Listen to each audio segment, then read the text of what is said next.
'Twas the night before Christmas, and deep in the house a creature was stirring, ready to pounce. The stockings were hung by the chimney with care, whilst phantom footsteps ascended the stair. The children were nestled, all snug in their beds, but a dark shadow figure loomed over their heads. And Mama in her kerchief, and I in my cap, were about to be woken by one ghostly rap.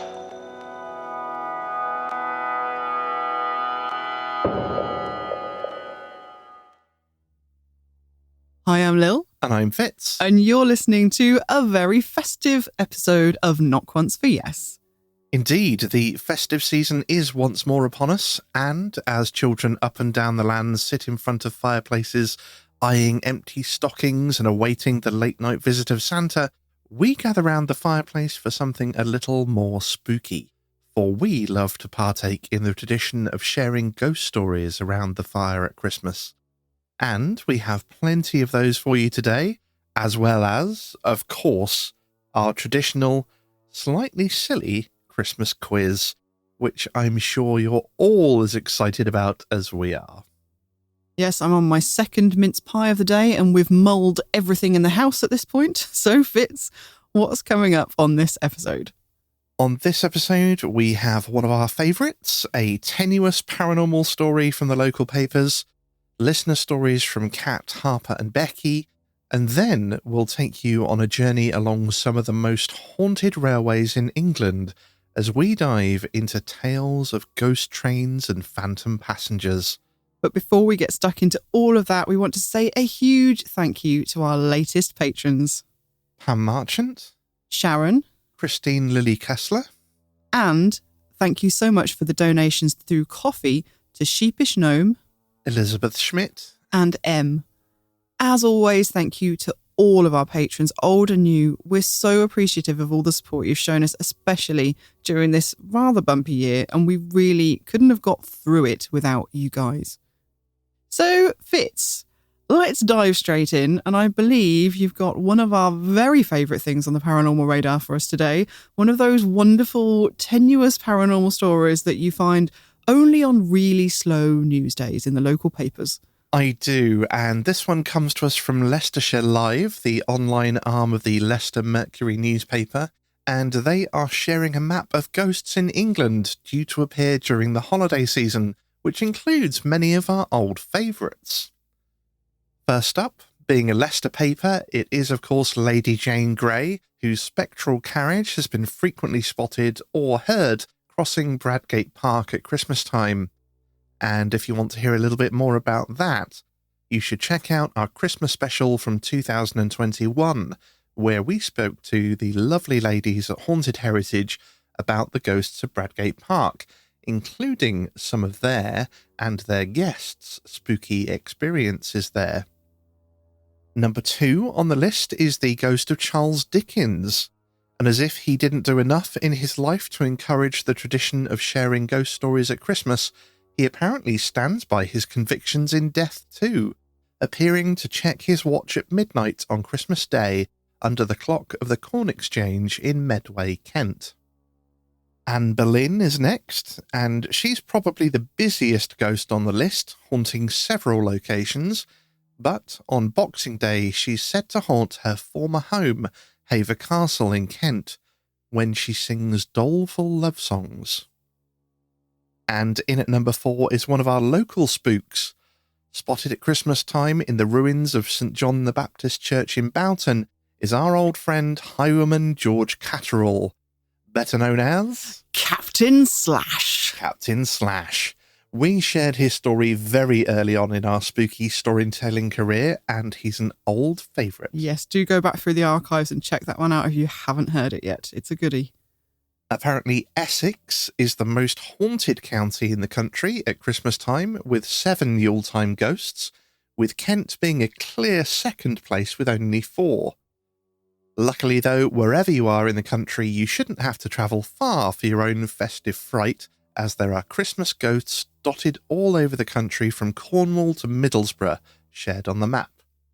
And I suspect there's more than a few that aren't as well known that were not included.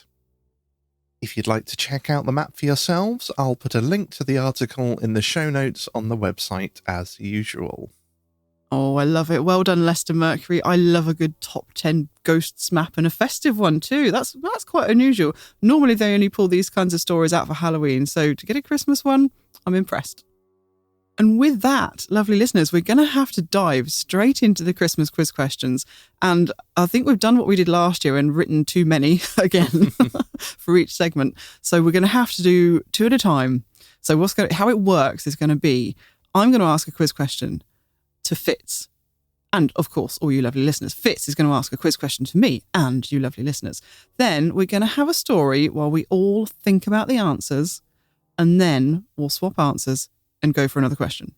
So, are you ready? Who's going to go first? Do you want to go first? I can go first if you like. Okay.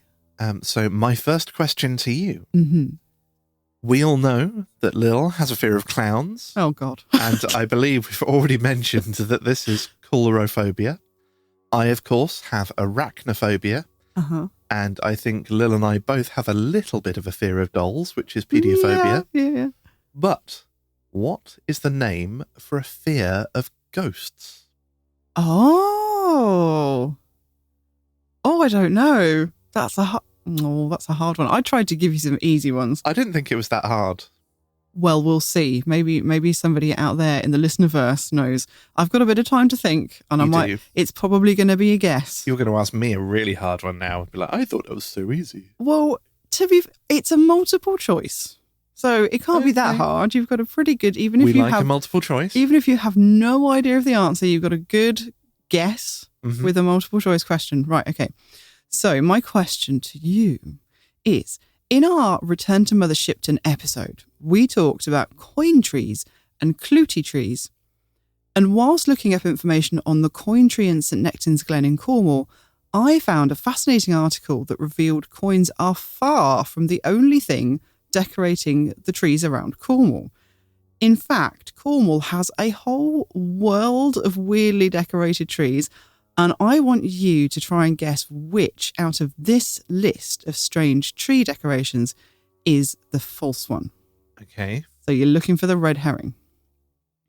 Your choices are a children's dummy tree, a welly tree, a bucket and spade tree, a floating buoy or buoy tree, a teapot tree, or a dolly tree. So only one of those is made up. Yep. That's really hard. They all sound made up. Well, it's multiple choice. A bucket and spade tree? I'm not giving you any clues. That doesn't sound very historical. It's nothing to do. Well, it's not historical. It's folk. I guess, is folklore the right word? It's a tradition, isn't it? Like clootie trees and coin trees. It'll be a very long tradition. Not saying it is, just saying it's a tradition. It's like having a tradition of putting 2014 Fords in trees. It's like... Well, you say that, but, some of these are certainly older than we've been alive. I'll put it that way. Mm-hmm. So it depends what you think of as historical. Okay, I'm going to have a think, but I don't think I'm going to get this one. I think this is going to be a 0-0 draw. We shall see. At least I've got 1 in 5 chance? Yep. 1, 2, 3, 4, 5, 6. Sorry. A 1 in 6 Can't chance. Okay, so I've got a 1 in 6 chance, and you've just got to have a guess if you don't know. Yeah, I'm going to make up a word. You could have a go at working it out. Oh, well, I will. Yeah, I will try. We've got time to think. Let's all have a think, and let's have our first story of the episode. That sounds like an awfully good idea, and this first story is from Kat. 2020 was a bizarre year for everyone, and this following experience didn't help. I began a relationship with my current girlfriend in 2016 and began visiting her at her Yorkshire flat around October of 2016. So by 2020, I'd had enough experiences to realise that her flat was haunted. There was a corner in the living room next to a window where I always felt like someone was looking at me. I would randomly turn my head expecting someone to be standing there. One evening, back in 2016 or 2017, my girlfriend asked me what I was looking at because she'd noticed that I'd turn my head and look into that corner. I answered, I don't know. I keep feeling as if someone's watching me. She didn't look surprised and said that she'd experienced a few odd things along with her then flatmate. He'd come home from a night shift and saw a woman standing in the window looking down at him, the same window where I always felt something watching me. Fast forward back to 2020 and I was staying in the flat with my girlfriend through the pandemic as I had a vulnerable parent and I'd been working in retail. Her flatmate decided to stay with his girlfriend. As lockdown rules began to change, my girlfriend started to work back in the office, which meant I was here alone for the first time. I still felt a very strong presence in the living room and kitchen, but I began to notice that it didn't feel scary or threatening. I began hearing footsteps upstairs, and I knew the whole flat was empty, as my other half was at work and no one else was here with me. Her roommate's room, above the living room, was terrifying to me, and it felt like a completely different presence to the one in the living room. One day, my other half told me that there was a shopping delivery booked to arrive that day. With lockdown and social distancing still being in force, the delivery driver couldn't come into the apartment, but could approach the building's front door. The building is a converted Victorian manor house built in the late 1800s. The door buzzed and I went down to meet the delivery guy with my shopping. It began normally with asking how each other's day was going. Then, as he was about to say goodbye, he stopped and asked me, "How are you with the paranormal?" And I said, "Oh, I'm all right with it. I'm interested in the paranormal." He then explained that he was a medium and to only answer yes or no and not say anything else to him. I nodded. To my surprise, he said, "There's an old lady in your living room. She's called Alice. She said you were right. She was looking at you from the corner, but she doesn't want you to be frightened. She says she's mischievous, but harmless." I felt a shiver up my spine as he proceeded to tell me things that had happened in the flat recently and how Alice had seen it all and was relaying it to him, things he couldn't possibly have known. He then mentioned that there was a different entity upstairs. He said, "It's gone now, and Alice says you need to thank someone for that." I mentioned this weeks later to the ex-roommate's girlfriend, who'd said that before he moved out, she had smoke cleansed that room. I had had no idea at the time. He also said, "Your partner, she's been looking for a sewing kit for ages. That's Alice. She hides things because she thinks it's funny." Even weirder was the fact that we normally got our shopping delivered from a completely different store. So this wasn't even a driver who could have been here and seen the house before. Fast forward to 2023. My girlfriend and I still live in the flat, and we keep a paranormal diary because things happen all the time. In fact, as I'm writing this in my living room, I can hear footsteps upstairs. A few weeks ago, I messaged our landlord as she's very approachable, and I asked about this building because we can't find any history on it at all. My girlfriend had heard that it was a care home, but we weren't sure. Anyway, she messaged back and we ended up having a few conversations, and I found out that it was a care home and that there was a resident named Alice. I don't mind Alice. The medium told me to continue saying hello as she liked that I acknowledged her. There was so much that he said, and that matched up perfectly to things we've experienced. he just could not have known. And thank you to Kat for sharing that story. She did also have several other stories that we're going to be sharing in some future episodes, so keep your ears peeled for those. But I really felt like I was there with this story because we've been through something similar, like the stomping upstairs.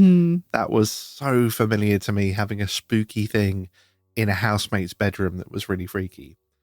And the medium as well, that was just, I love the stories when something just so out of left field happens. Yeah. And you're like, if that's a coincidence, that's an amazing coincidence. Yeah, I absolutely love that. And then you add on to that when she spoke to the landlady and found out that there was a lady called Alice that lived there.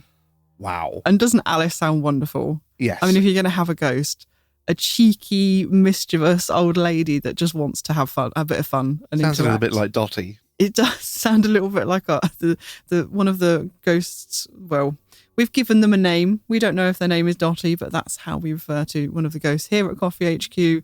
And yeah, she's got a bit of a mischievous streak as well, I think. She gets grumpy if we don't give her fish and chips. She does. You can hear her downstairs. When we're downstairs in the kitchen, you can hear her stomp about if we haven't had fish and chips in a while. Yeah, especially if we're discussing whether or not to get fish and chips and decide not to. It's really funny. So ghosts aren't always scary. I know we say this a lot, but I really love when we do get stories like this because we've experienced it ourselves. We have experienced being scared by ghosts as well. Absolutely. I would never mean to diminish anybody's experiences, but we always just want to present that there is another side to it. And sometimes it's not very scary and sometimes it's just quite sweet. Indeed. And before we get into our next listener story, it's time for the answers to the quiz Christmas questions.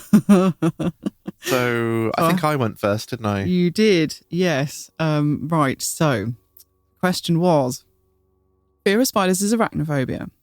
Fear of clowns is coulrophobia.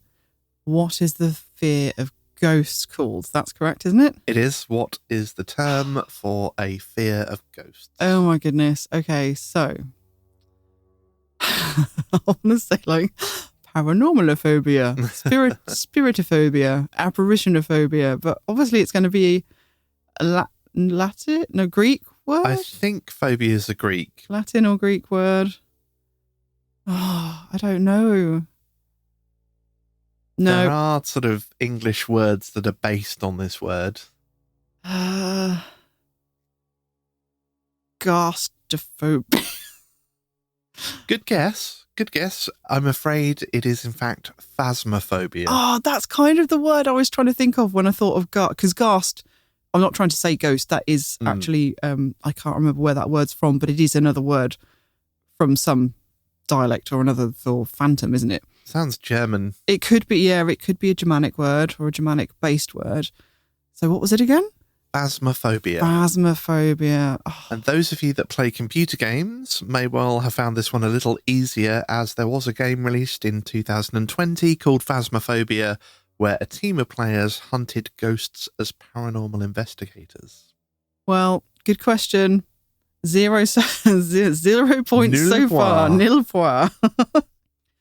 Right. So have you got returning the favour now? Yes, I know. Have you got an answer for me? So your options. I can't even remember what the options were. I'll read them again. So strangely decorated trees in Cornwall. So again, like these aren't necessarily historical, but these are local traditions that have grown up over, I mean, sometimes decades, like I said. Some of them are definitely older than us. Your options were a children's dummy tree, a welly tree, a bucket and spade tree, a boy, or if you're in America, a buoy tree, a teapot tree, or a dolly tree. Now, when you say dolly, do you mean dolls? Yes. Okay, so I'm going to rule out dolly tree, because if you'd have made it up, you'd have just said doll tree. So this is a test of how well I know you. Not yeah, you could say, you could say it like that. I think I'm going to take a stab, because the one thing out of all of those things that I know that you own and use are wellies. Damn so I'm you, gonna go sir. for a welly tree. Damn you, sir. You're right. Yes! This is Psych 101 here happening in the Coffee HQ. Yes! How on earth did you come to... Well, you've just told me how on earth you came to that conclusion. But, Yeah. I mean, solid reasoning, dude. Solid reasoning. Like, I couldn't imagine that you would have picked any of those other things. Like, none of those are anything that would spring to your mind, but wellies. Oh, see, I was a bit lax with this question. I thought, well, all of those sound like something you could stick on a tree, and I didn't think any further than that. If anyone else had have asked me, I wouldn't have been able to do it. It's just because I know you. Oh dear. Okay, well, the others are kind of as strange as they sound. At Hale in Cornwall, a gardener noticed a lost baby's dummy dropped on the King George IV Memorial Walk and hung it on the branch of a prominent tree in case someone came back looking for it. Within no time at all, it became a tradition, with families hanging their children's old dummies on the tree for posterity. See, I just found all these stories fascinating because it's an insight into almost how these folkloric traditions happen. And this one's an accidental one. Yeah, exactly. You know, and it just makes me... I love archaeology. All our listeners will know how much I love archaeology. And it's always things like this I'm thinking about when, you know, archaeologists discover these weird things, weird items in burials and, you know, weird alignments of stuff. And they're always like, oh, it must be some mysterious ritual, magical, religious purpose. And I always think to myself, was it though? Because, you know, you've got stories like this where somebody's just dropped a dummy, hung it on a tree, and all of a sudden you've got this dummy tree. And what if archaeologists in the future just looked at photographs of this and thought, oh, well, it must be something deeply, deeply significant.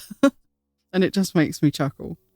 So the Bowie tree, or Boy tree, depending on where you're from, is in Penberth, and as it sounds, it's decorated with large, colourful buoys, the kind that float in the water in the sea, and it can be seen from the side of the road on the way down to the Cove, which is one of the filming locations for the TV series Poldark, if you're a fan. Mm-hmm. In Nancledra, one lady decorates the tree in her front garden with plastic buckets and spades that she finds left at the beach. So she's just kind of repurposing rubbish, essentially, you know, clearing them up off the beach and recycling them into something more attractive. But the most famous is probably the teapot tree, which grew in the garden of John and Elizabeth Richards in Prydanig on the Lizard. Sadly, after the owners died, the tree fell down, and what's left of it, along with the 50 or so teapots that once adorned it, lie buried in a bramble bush. Now, the dolly tree, the most disturbing by far in my own opinion, was also the one I was kind of most interested, but I could find the least about. Apparently, it's connected to a tradition of dolly dunking, which sounds sinister but isn't. And that's something that still takes place at Fenton Bebibel Well. So it's another healing well we're talking about. It's one of these healing springs that we find so often crop up in our folklore and legends. And on Good Friday, the children of the town take their dolls to this healing well and they baptize them. And I don't know how on earth that's connected to the dolls ending up in a tree, because that is literally all the information I could find. Okay, that's weird. But apparently there is a tree adorned with dolls that is somehow connected to this like doll baptism on a Good Friday at this town. And if anybody else out there in the Coffeeverse knows any more about this tradition, please do get in touch, because I'd love to hear. I literally looked everywhere and I could find no further information about this, but I'm fascinated. So do get in touch if you know any more. How bizarre. How bizarre. So you win just 1-0. by virtue of knowing me too well. 1-0 so far. You can pull it back. You've got time Okay. to pull this back. Well, we're going to have another question before we go into the next story. Indeed. Are you ready for question number 2? Pens and pencils at the ready. Mm-hmm. Which deceased American president is said to haunt a railway line in the USA? Oh. I'm on topic, you see. You are on topic. Well, I've got an on-topic one for my quiz question for question 2 as well, which is so funny. We did not plan this at all. Okay, well, I'll have a think. My question to you that's on topic. Which animal may have saved Queen Victoria's life on a trip to Balmoral? I think you may know this one because you should know this one because you've read the same book as I have that this came out of. Okay. It's just a case of whether you can remember. I'm thinking it's got to be one of 2. Mm-hmm. And I'm going to guess at one of them. but Well, I'm not going to commit yet. No, and let's give our listeners time to think as well, because you guys might know the answer. And in the meantime, let's have another story. Now, this next story features Vardogers. So just a quick brief on what those are. How do you describe a Vardoger, Fitz? It's kind of like a time slip meets a poltergeist meets a doppelganger. Basically, it's something makes a sound that's very familiar to you. So imagine you're sitting at home and you hear your partner come home from work, like their car pulls up in the drive, you hear the door open and shut, you hear them drop the keys in the bowl, and yet when you look, there's nobody there. And it can be visual as well, can't it? It can be visual as well. You can see people, like you could see your partner come home from work. And it's usually, when you say poltergeist, I think what you mean is like, we're not talking about the spirits of dead people. We're talking about something that is almost, well, we don't know how it's created, but I would equate it more to a doppelganger. Yeah, it sort of seems to physically affect the world, but it normally happens just in advance of that actual thing happening. Yes, and that's why it's different to doppelgangers, because I think in the UK, we don't really have a word for this specific phenomena. And it is quite different to just a doppelganger, which is seeing, an uncanny likeness of something. So we're borrowing, I think, a Norwegian word for this because we just don't have one of our own to describe this very particular phenomena where it's not just that you're seeing an uncanny likeness of something, you're almost seeing what's about to happen 5 minutes in the future. Mm-hmm. But it only ever seems to be, it's not the same as a premonition, which can be events that you don't know anything about and people that you don't know. It only seems to be mostly in your own house and particularly with people of your own family or people that you live with or know really well. And so with that little bit of background, let's dive in to Harper's story. I'm from Norway and I keep on thinking about Vardoga, and I have a theory about them that I would like your opinion on. But I don't think this first story was a Vardoga. When me and my husband lived in a house we rented from my in-laws, one day I heard someone coming in the front door, walking upstairs and into one of the rooms.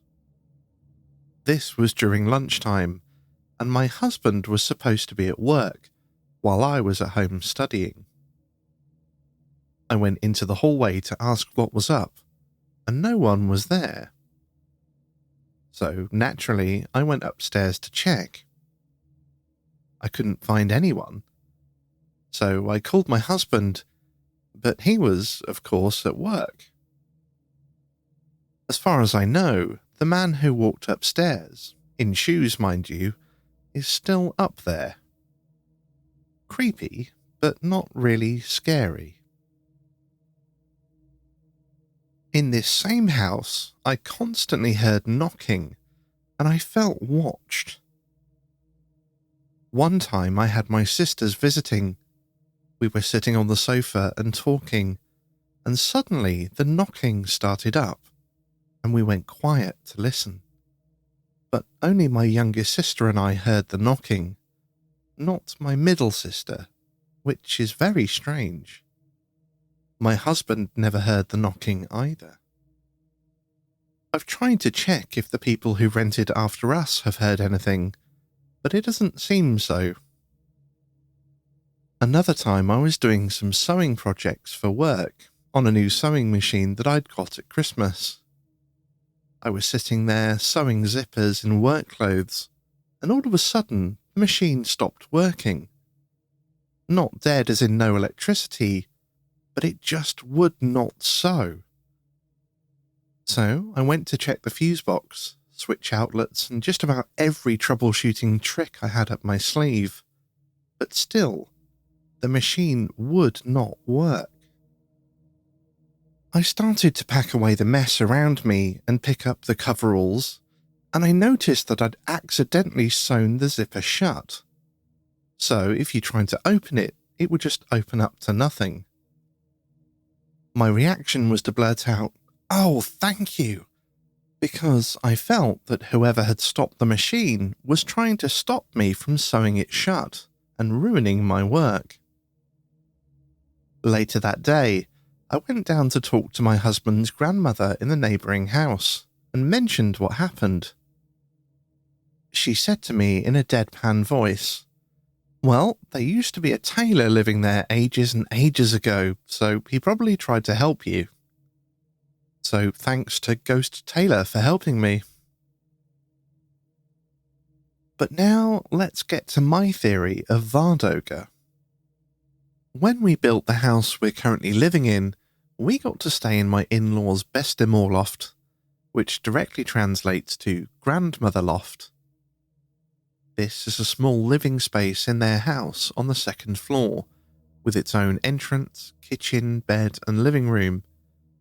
Just enough place for a grandma to stay in her old age.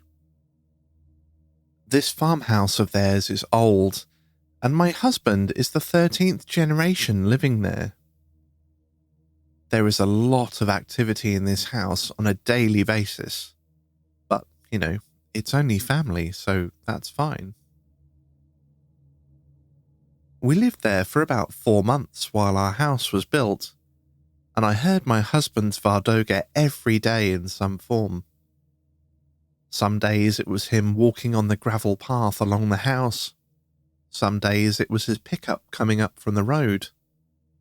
But the one that really got me was when I heard the pickup so clearly I had to look out, but couldn't see it from where I was sitting. But it didn't stop there. I heard the door of the car, him walking on the gravel path, up the stairs and the door opening. So naturally I went to meet him. But there was no him. So I went outside the way he came, and there was no one there. None of the cars, and certainly no people. This rattled me somewhat, so later I told my father-in-law, who's also open to these things, and he told me he had also heard someone walking up the stairs, but only when we lived there. So maybe he also heard my husband's Vardoga. After moving into our new house, I haven't heard anything resembling his Vardoga. And my theory is this. Do we only experience Vardoga in houses where there already is some kind of paranormal or ghostly activity? Because this seems to be the case for me. Another time, one Friday night when only I and my husband were home, the in-laws were away on a weekend trip, but my sister-in-law and her partner were coming later in the evening to stay the night. We were watching a movie and suddenly heard a car on the drive and thought, that must be them. We heard the door of the car slam and a couple walking on the path. We turned off the movie and went downstairs to greet them. I walked into the kitchen first and heard my brother-in-law clear as day say, "Hey!" But there was no one there. My husband also heard it and just looked at me like we were both crazy. So we went upstairs again and turned the movie back on. But 10 minutes or so after this, they arrived, and the sounds we heard before were the exact same, down to the "hey" from my brother-in-law. Naturally, we told them. Thank you so much to Harper for sending in that story. And I love hearing your theories and musings. If anybody else has little things like that they want to discuss on the show, do send them in. That would be really interesting. So my thoughts on Harper's theory on Vardogas, do they only happen in places that are already experiencing paranormal activity? My thoughts are, the more we do this show, the more times we come across places that almost have like pockets of activity. And sometimes these places have really like just so much going on, so much weird stuff. And it's not just one thing. Yeah. I think this is what's come through consistently over sort of, the 7 odd years we've been doing the show and listening to all these stories, is that the expectation going into looking into the paranormal is often you expect to find, like one place with a creepy grey lady ghost, like a traditional kind of Victorian ghost, or in a different place to have like, UFO activity or, stuff like that. But what actually seems to happen is that you get these little pockets of where everything under the sun happens. And it's just like this weird, mad melting pot of all these different things that, as human beings, we love to categorize. We love to put things in their little boxes and we like it to be neat and tidy. So we would like a house to just be haunted by a ghost or just be haunted by a poltergeist or just have a Vardoga. But it just doesn't seem to be what happens. So I feel like there must be something more going on where there's something in the environment that makes these things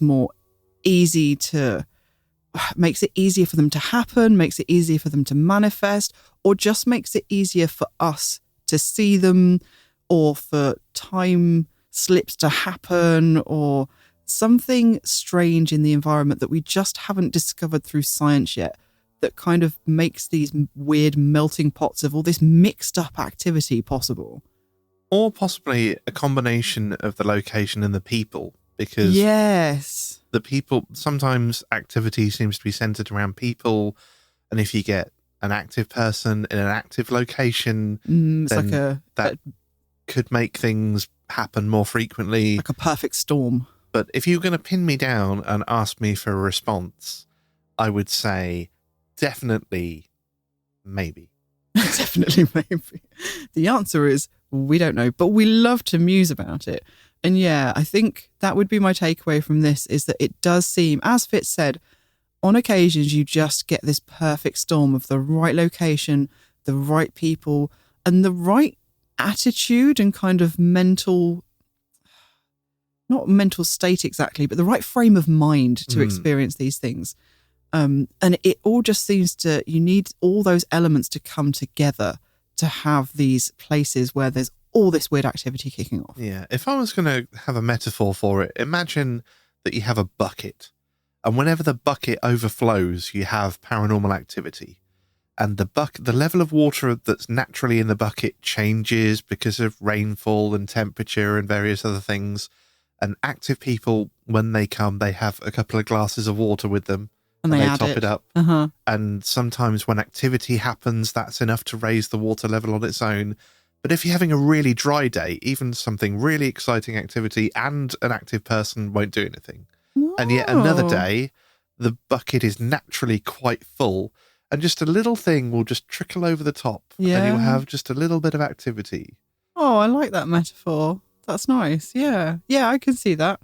But as always, as we always say, we really don't know. So what do you guys think? Let us know. What are your thoughts? What are your theories on Vardogas and the connection to paranormal activity? I'm genuinely interested to know. As am I.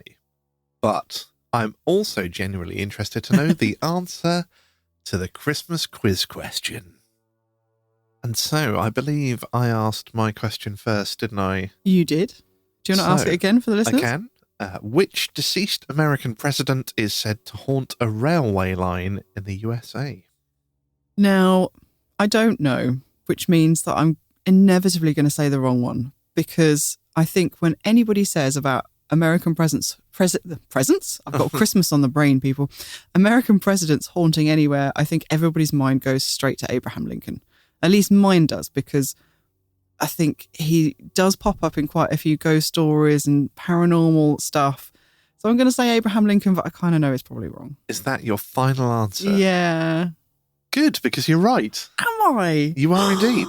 Yay, I got a point. Yes. I mean, as you said, he seems to get around a bit because, we've been talking recently about Anne Boleyn and how she seems to haunt everywhere. Guy Fawkes. Last episode we talked about Guy Fawkes. Gosh, Guy Fawkes gets around. But in the USA, it appears that the spectre of Abraham Lincoln may rival both of their busy schedules. Oh. He's believed to haunt several of his former homes, the building that housed his law offices, as well as his own grave. But he most famously haunts the White House. Or at least he did, as he was last sighted in 1980 when the White House operations foreman at the time, Tony Savoy, saw Lincoln sitting in a chair at the top of some stairs. Oh. He's had more than a few witnesses to his spectral appearances, including British Prime Minister Winston Churchill, who was staying at the White House. He'd taken a bath whilst enjoying a scotch and a cigar, as was his wont. As you do. Having finished his ablutions, he climbed out of the bath and, naked aside from his cigar, walked into the bedroom, where he found the ghost of Lincoln leaning on the mantel of the fireplace. Casually. Churchill, known for his quick wit, simply took his cigar out of his mouth, tapped the ash off into an ashtray, and said, "Good evening, Mr. President. You seem to have me at a disadvantage." The shade of Lincoln simply smiled and disappeared. So at least we know he's got a sense of humour. Absolutely. Other witnesses seem to have taken Lincoln's unexpected appearances rather less well. Perhaps the most famous incident was in 1942, when Queen Wilhelmina of the Netherlands heard footsteps outside her White House bedroom door and answered a knock at the door, only to find the ghost of Lincoln in a frock coat and top hat standing in front of her. In response, she promptly fainted. Oh no. President Theodore Roosevelt, presidential daughter Maureen Reagan, her husband Dennis C. Revelle, and a number of staff members of the Franklin D. Roosevelt administration all claimed to have seen Lincoln's spirit. But FDR's personal valet ran screaming from the White House after witnessing Lincoln's ghost. Oh. Several people claim to have seen Lincoln lying down on the bed in the Lincoln bedroom, and others have seen him sit on the edge of the bed and put his boots on. The most famous witness to this was Mary Eben, Eleanor Roosevelt's secretary, who saw Lincoln pulling on his boots, after which she ran screaming from the room. Oh dear. These are perhaps a few of the most interesting stories, but far from all of them. He really could do with an episode all to himself, but most interestingly for our haunted railway episode, I got there in the end, Lincoln also seems to repeat his final earthly journey.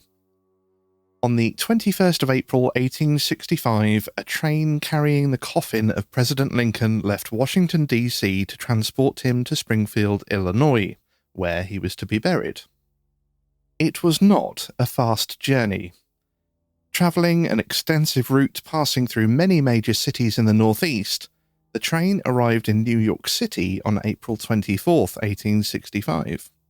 Lincoln's casket was removed from the train and thousands of mourners gathered to see his body and pay their respects. And his final earthly journey ended on the 4th of May, when he was laid to rest in his hometown. Since then, and most often in the month of April, it's somewhat commonly reported that the apparition of this funeral train repeats its solemn task of conveying the president to his hometown. It's perhaps not surprising that it's most frequently spotted by railway workers, and they were to recount their experiences in the Fishkill Standard newspaper, who went on to print the following. The tale was about a mystic counterpart to the funeral train that bore Abraham Lincoln's remains from New York City to the west. The actual and substantial train passed over the road on a certain day in April 1865. The car that contained the president's remains was heavily draped, I believe. It said that on that night, every year, all the trainmen that are on the road at a certain hour hear and see and feel the spectre train rush past them. It sounds hollow and awful. Its lights are yellow, pale, and funeral. Its train hands and passengers are sepulchral figures. It looks like the outline of a train, yet every detail is perfect.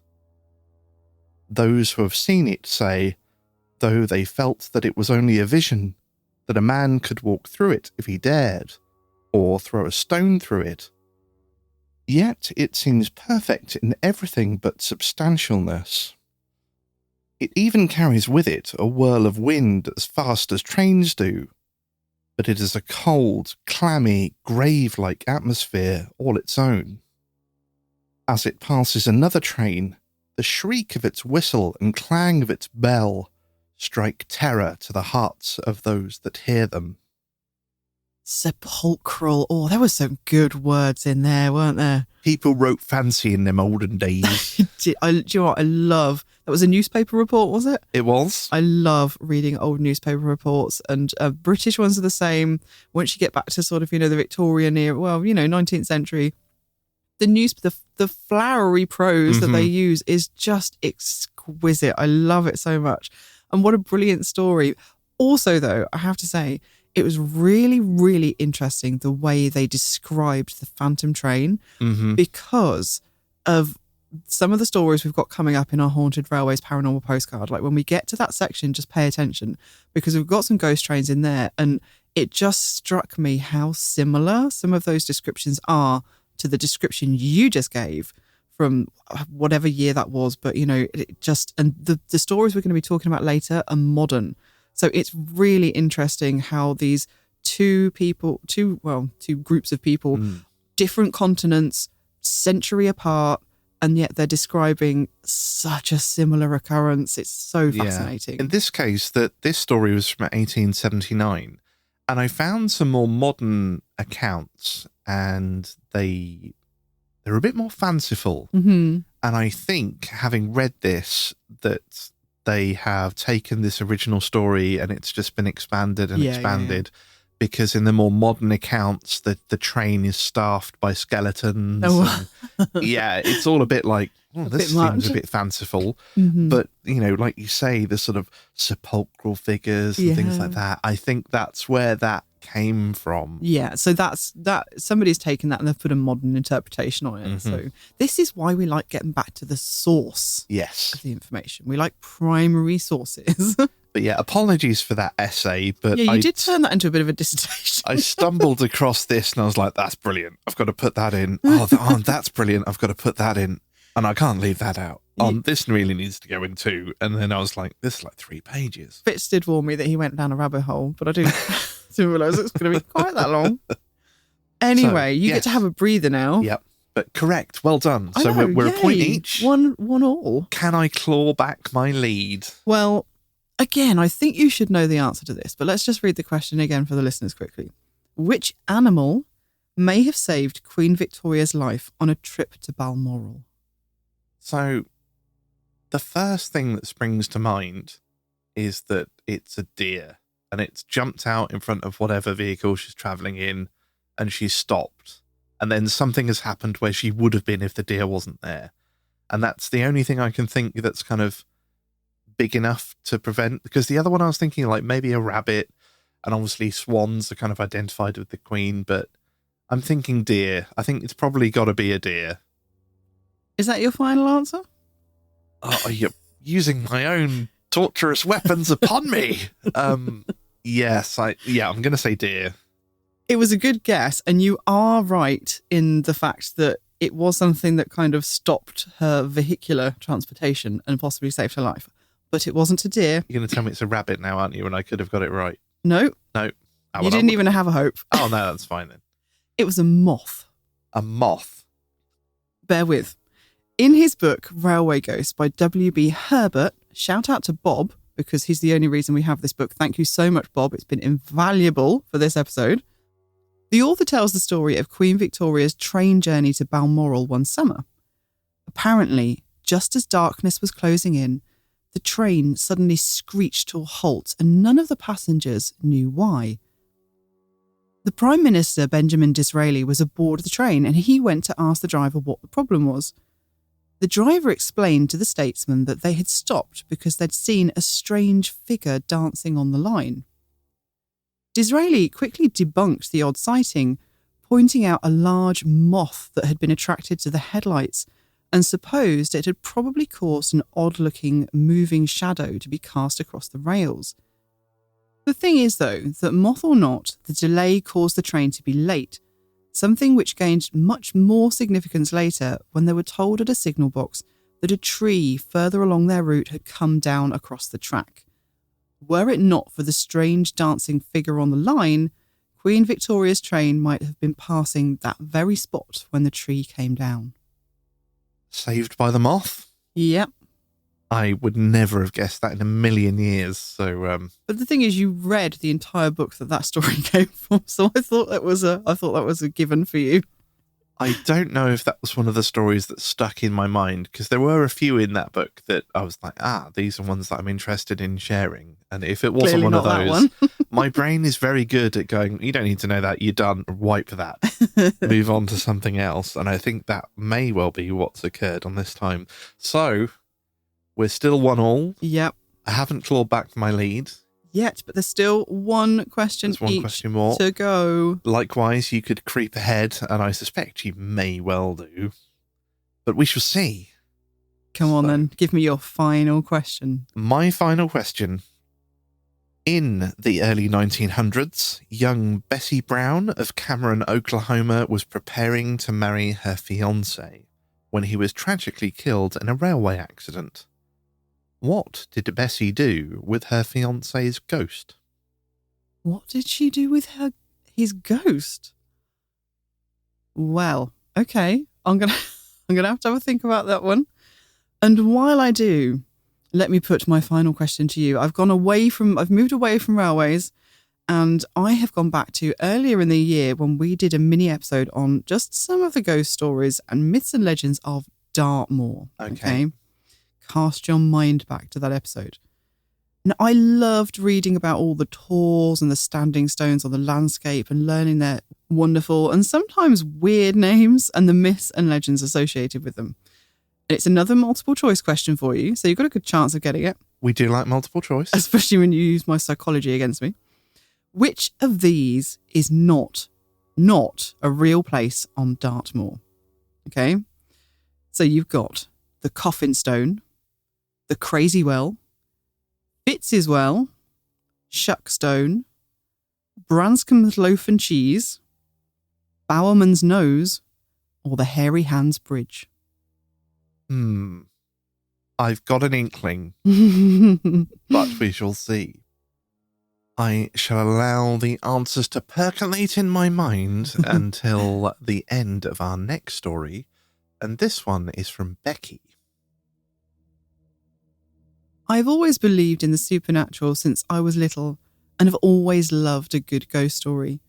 In fact, the creepier, the better. My favourite shows growing up were Strange But True and Are You Afraid of the Dark? And I will admit that there were many times when I was little where I would scare myself with things that probably weren't there. That being said, I do believe that a lot of hauntings can be explained by other reasons. Growing up, I hated the house I was living in and was convinced strange things were happening to me there. But at the same time, I was having a difficult time. Therefore, I'm prepared to believe that sometimes the stress can cause you to see and hear things that are not necessarily there. Also, when I saw a ghost, at the time it seemed completely normal and rational. It wasn't until several months later that I realised something wasn't quite right. Back in 2006, I was living in South London, and one Sunday I had gone to visit my grandparents in northwest London for the day.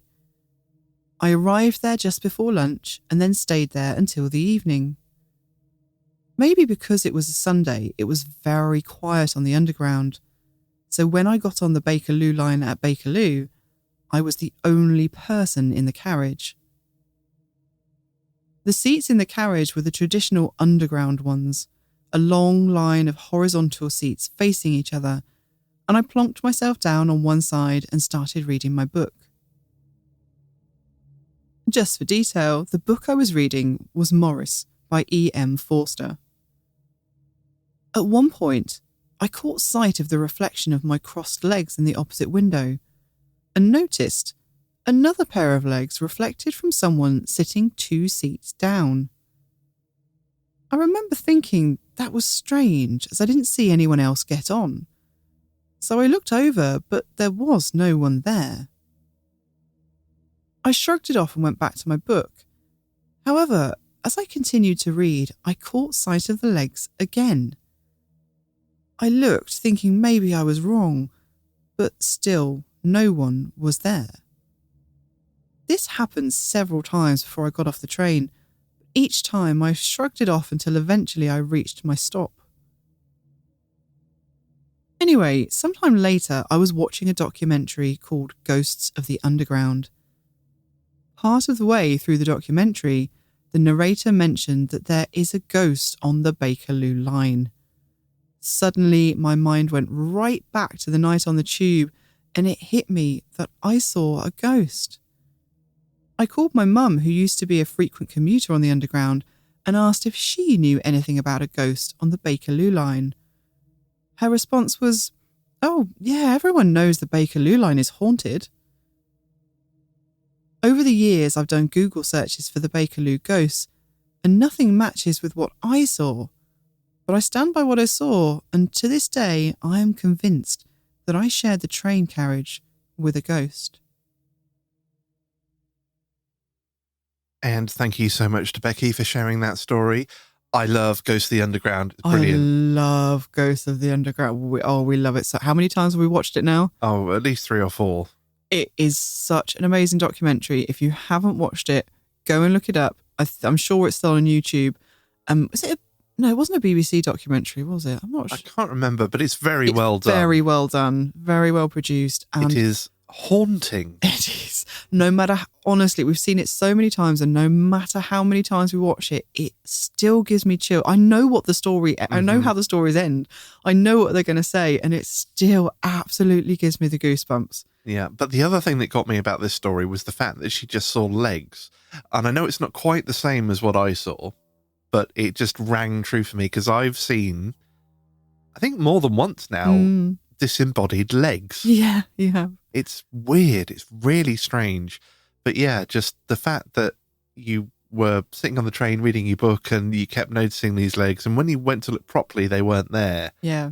And I've had that, but I looked and I could actually see like my mum's legs walking down the stairs, but none of the rest of her. It was just so weird. See, for me, because she was seeing the reflection in a window, it made me think of one of the stories on the Ghost of the Underground, where somebody takes a photograph and there's a reflection in the window of something that just wasn't there at all.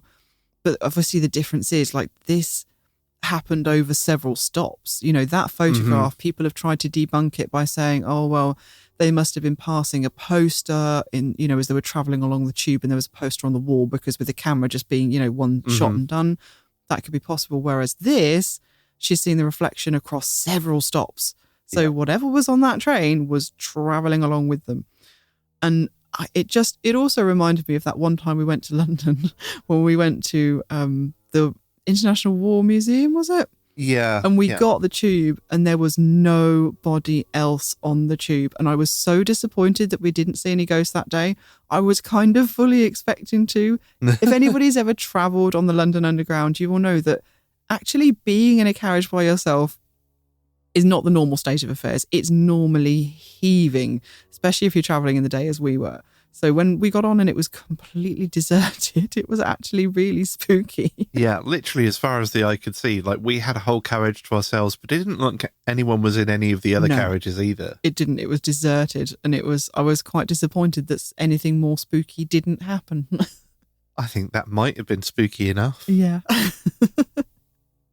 So yes, thank you again for sharing that story. And I have actually had another quick tweet with Becky, and she says she's going to send us in even more stories. Oh, that's fantastic. Thank you, Becky. Looking forward to that. Cannot wait to hear those. So thank you again to Becky, and thank you to everybody who shared a story on this episode. We always say it, but it's only because it's true. Your stories are the heart and soul and the backbone of this show, and we love hearing them so much. We're always so grateful when you send them in. And if you do have a story you'd like to share, please do get in contact with us at notonceVS.com.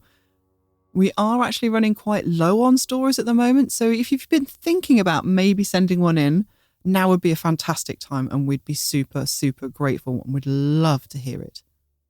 Well, that may have been the last listener story this episode, but we have some spooky haunted railway stories coming up for you shortly after the final question and answer of the Coffee Christmas quiz. Indeed. Okay, so what was your question again? My question was, In the early 1900s, young Bessie Brown of Cameron, Oklahoma, was preparing to marry her fiancé when he was tragically killed in a railway accident.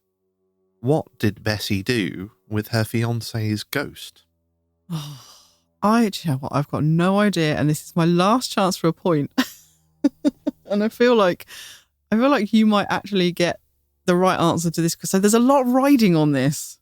This could lose me the whole quiz, and I have no idea what the answer is. What did she do with his ghost? Did she move and take it with her? Like, did she put it in a bottle? Ghost in a bottle? I'm sensing that's not the correct answer. I feel like maybe she was trying to move it with her somewhere. Oh, I'm just going to go with the bottle. I don't know. I'm afraid that's not entirely correct. Entirely? Well, at all. She did live with it, but the answer to the question was that she married it.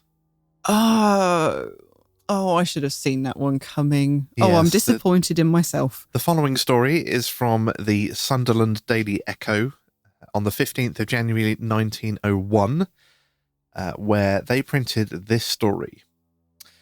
The minister went with Bessie last week into the graveyard where her lover was buried, and at midnight the ceremony was performed, which united her to the ghost of the man whom she'd promised to marry 2 years ago, but who was killed in a railroad wreck just a few weeks previous of the wedding. I believe, after close study of the girl's actions, that she truly thinks she is wedded to the ghost, and that the apparition appears to her as naturally as if the spirit were still in the body. We are trying to do everything we can to make her forget her ghost, but it seems as if we are going to fail. Before the graveyard wedding, Miss Brown rented a cottage and furnished it for two.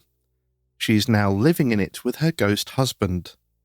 She can be seen sitting on the back porch conversing with an invisible companion, and often walks along the street, talking aloud to some person whom no one else can see. The town people are much excited over the matter. They all know Miss Brown to be a Christian young woman, and one who would not deceive anyone for the world. Most of them actually believe she is married to the ghost of her dead lover. And interestingly, I did sort of come across this story somewhere else, and some of the reports were that people who were out of sight but could hear him as well. Really? They could hear a two-sided conversation. That's so interesting. Oh, that's a really sad story, actually. So I'm actually really glad that other people were able to corroborate what she was experiencing, because I've got to admit that throughout that, I was thinking, but what if maybe she does? Maybe she can see and hear him. Maybe she is interacting with them, and, and that'll work out for her. Yeah, this is it. And I don't know how much is sort of hearsay. Yeah. Because obviously you're taking sort of secondhand reports. At least with the newspaper clipping, the reporter he looked at the story and wrote it down. But it did very much seem like, as he said at the end, the people believed she'd married his ghost. Yeah, and that they were living together as a couple in the house. And I must admit, that's the kind of the feeling I got all the way through that article. Like you say, you've got the reporter's bias, so you can never be sure. But the feeling sort of seemed to come across that most people were really taking it quite seriously, and were giving her the benefit, well, not the benefit of the doubt, but were putting stock in what she was telling them. So we're still at 1-1. I feel like I let myself down there, because I feel like I should have been able to work that one out. Well, it's one of those things where when you know the answer, you think this is obvious. So easy. This is obvious. Yeah. Like, what else could it be? And then, of course, when you're not the person that knows the answer, it's much more difficult. So can I win, or are you going to break even? I suspect, because I shall know in future not to give you multiple choice questions. Or if I do, I'll have to get somebody else to make up the red herring, because you apparently know my brain, my crazy little brain, too well. So the question was, which of these is not a real place on Dartmoor? The Coffin Stone, the Crazy Well, the Cutty Dyer, Fitziswell, the Shuckstone, Branscombe's, that's a mouthful, Branscombe's Loaf and Cheese, Bowerman's Nose, or Hairy Hands Bridge. And now you know that I haven't made up Branscombe's Loaf and Cheese because I can't even say it. I know. I was going to say, like, there is no way you've made up Branscombe's Loaf and Cheese. No. Now, I've got two. Okay. Obviously, the fits as well, because, you know, come on. But also, that's far too easy. So, I'm not sure about psychology. The other one I'm thinking about is the Hairy Hands Bridge. Okay. Because I know about the Hairy Hands of Dartmoor, but that seems like the sort of thing you'd come up with. Like, what do you know about Dartmoor? It's either going to be Old Crocken or the Hairy Hands. To throw you off the scent. So I'm thinking that Hairy Hands Bridge you've put in to try and make me think, no Hairy Hands, it's that one. And I'm presuming that Fitziswell is something that's there, and you're like, he's going to think that's the what he's got to think. Like, unless it's reverse psychology and it's the other way around. Is it? So I'm going to go, the fake one is Hairy Hands Bridge. Is that your final answer? It is my final answer. I'm sorry, but you are incorrect. Oh, damn it. You were correct, though, in the sense that Fitziswell is a real place. I can understand why you think that I might have sent that in there as a red herring, but I just thought that was really interesting that there was a place called Fitziswell. I shall stake my claim. Yeah, it's another healing well, as we've seen, a couple of in this episode and many this year. I'm going to go and drink a bucket full. Hopefully they'll straighten me out. The Coffin Stone is what it sounds like. In the Dartmoor episode, we heard about how there were these coffin paths across the moors, and people would have to carry their deceased loved ones to their final resting place. And I think there's more than one stone, but they're basically flat stones where people would have rested the coffin literally to take a break as they were making their journey. Crazywell Pool lies below Camber Tor, and it's said that anyone who gazes into it on Midsummer's Eve will see the likeness of the next parishioner to die, which is a bit grim. Cutty Dyer is said to be an evil sprite who lives at Kingsbridge in Ashburton. Brampton's Loaf and Cheese is a stone tor that's supposed to look like a bit of bread and cheese. And the story goes that one day the Bishop of Exeter was travelling along the northeastern edge of Dartmoor when a man appeared out of nowhere and offered him some bread and cheese. The bishop was about to tuck into these, but his servant spotted a cloven hoof beneath the stranger's coat and knocked the food out of the bishop's hand before he could take a bite. The fallen bread and cheese became the outcrop of rocks that can be seen today, and they don't look that much like bread and cheese, but, whatever. Sounds like a rather large sandwich as well. Yeah, massive. Bowerman's Nose is another granite stack, but as the name suggests, it's shaped like a face with a prominent nose. And Bowerman is a character from a legend in which the man upset a group of witches by running through their ritual in pursuit of a hare, and they turned him to stone because they were very annoyed. Hairy Hands Bridge, it is a real bridge, I'm afraid. So yes, you're quite right, you are familiar with the stories of the Hairy Hands of Dartmoor, but this bridge is obviously must be where the activity is centred, and it's located between Post Bridge and Two Bridges. There have been many reports of people over the years driving over the bridge and experiencing the inexplicable sensation of hairy hands gripping the steering wheel. So the red herring was the Shuckstone, but it was kind of a bit mean because there are associations with the Black Shuck, and more specifically the Hound of the Baskervilles on Dartmoor. And it is said that people think Dartmoor was what inspired Sir Arthur Conan Doyle to write the Hound of the Baskervilles. I've heard Shuck stories about Dartmoor before. Yeah, so that was a bit sneaky of me. Cruel. So who won? I think was it a was draw. One all, it was a draw. Woohoo! Yeah. Well, that's not a bad outcome. Well done, you. Well done. High five. We did equally well or badly, depending on how you look at it. Exactly. So that wraps up the slightly cheesy, even including cheese stories. Yeah, absolutely. Including cheese. Knock Once VS Christmas quiz. I believe we came to a draw, but there is yet more to come, so fear not, listeners. Pull up your chairs in front of the fireplace, grab yourselves a cup of tea and a biscuit, maybe a mince pie or a mulled wine, for we are about to take you on a journey down England's haunted railways. I remember being fascinated by the idea of ghost trains from a very young age. Of course, for many of us, our first encounter with ghost trains would have been of the fairground variety. Clackety carriages full of hysterical youths plunged screaming into what, from the outside, didn't look much bigger than a largish shipping container, but on the inside was somehow a TARDIS of plastic strobe-lit terrors. Not that I'd know, for however many I rode on, I could never once make myself so much as peek from between my tightly clamped shut eyes. I think much of my fascination stemmed from the appearance of a whole host of ghost trains in the adventure books of my youth, all of which, somewhat disappointingly, turned out to be a front for smuggling, because of course, throwing a white bedsheet over a steam engine is a surefire way to sneak contraband across the countryside right under the noses of the authorities.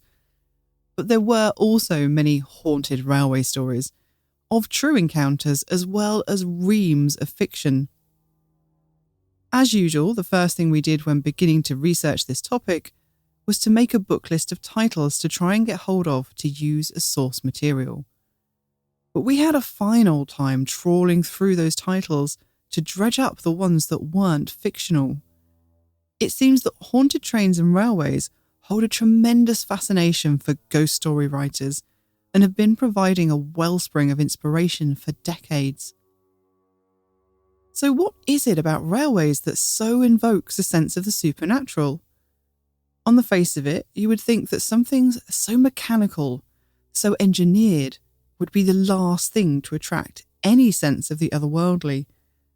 And yet, I challenge any of you to face down the pitch-black length of a railway tunnel without feeling a prickling chill of apprehension. If you have ever stood next to a working steam train, the sheer size and bulk and unnatural noise of it can be enough to instill a slight sense of anxiety, coloured perhaps by how many tragic railway accidents we've heard of down the ages.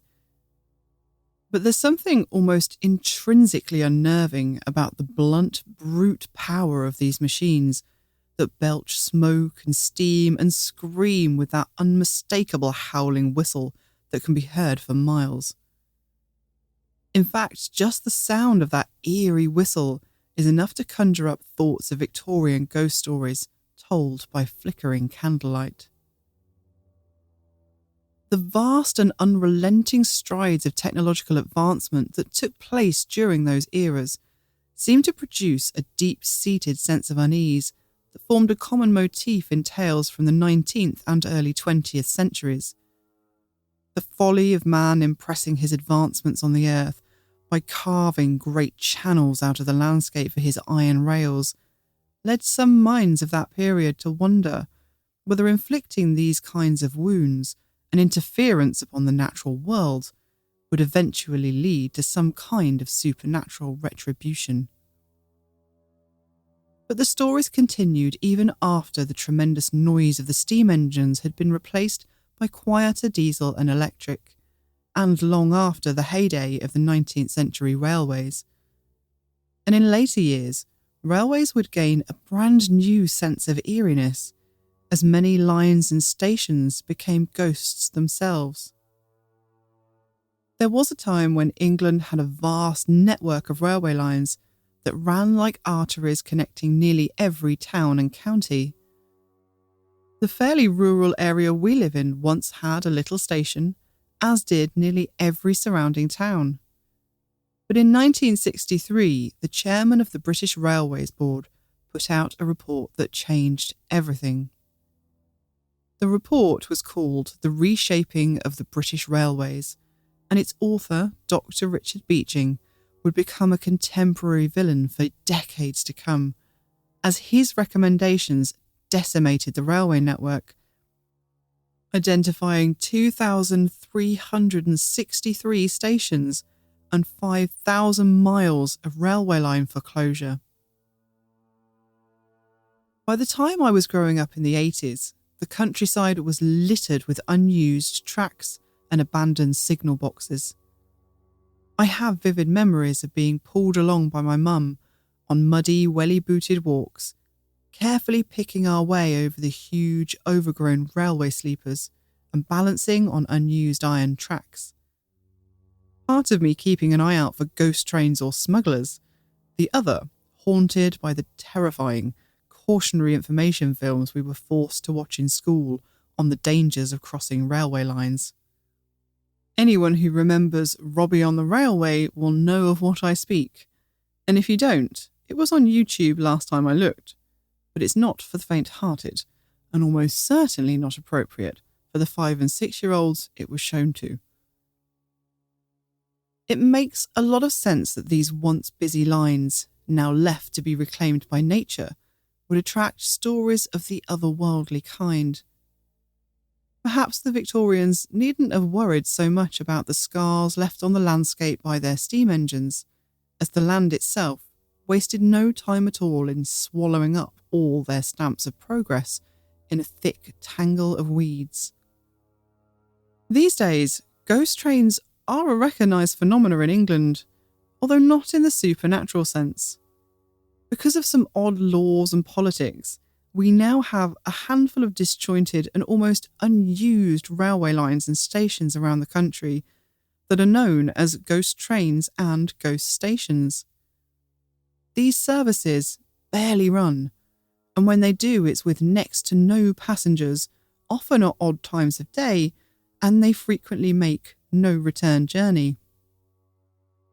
They have been described as political placeholders and exist simply because it's too complicated and too expensive to shut them down, and it would be even more prohibitively expensive to reinstate them were it ever required. The ghost station, described as the maddest of them all by enthusiasts who seek out and ride the most deserted of these lines they can find, is said to be Burney Arms in Norfolk. It consists of a tiny concrete platform in the middle of a field and nothing else but a sign.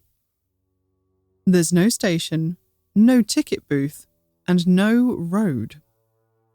The official station information on the railway website warns customers should be aware that the station itself is only accessible by boat or by walking a considerable distance off-road and across field.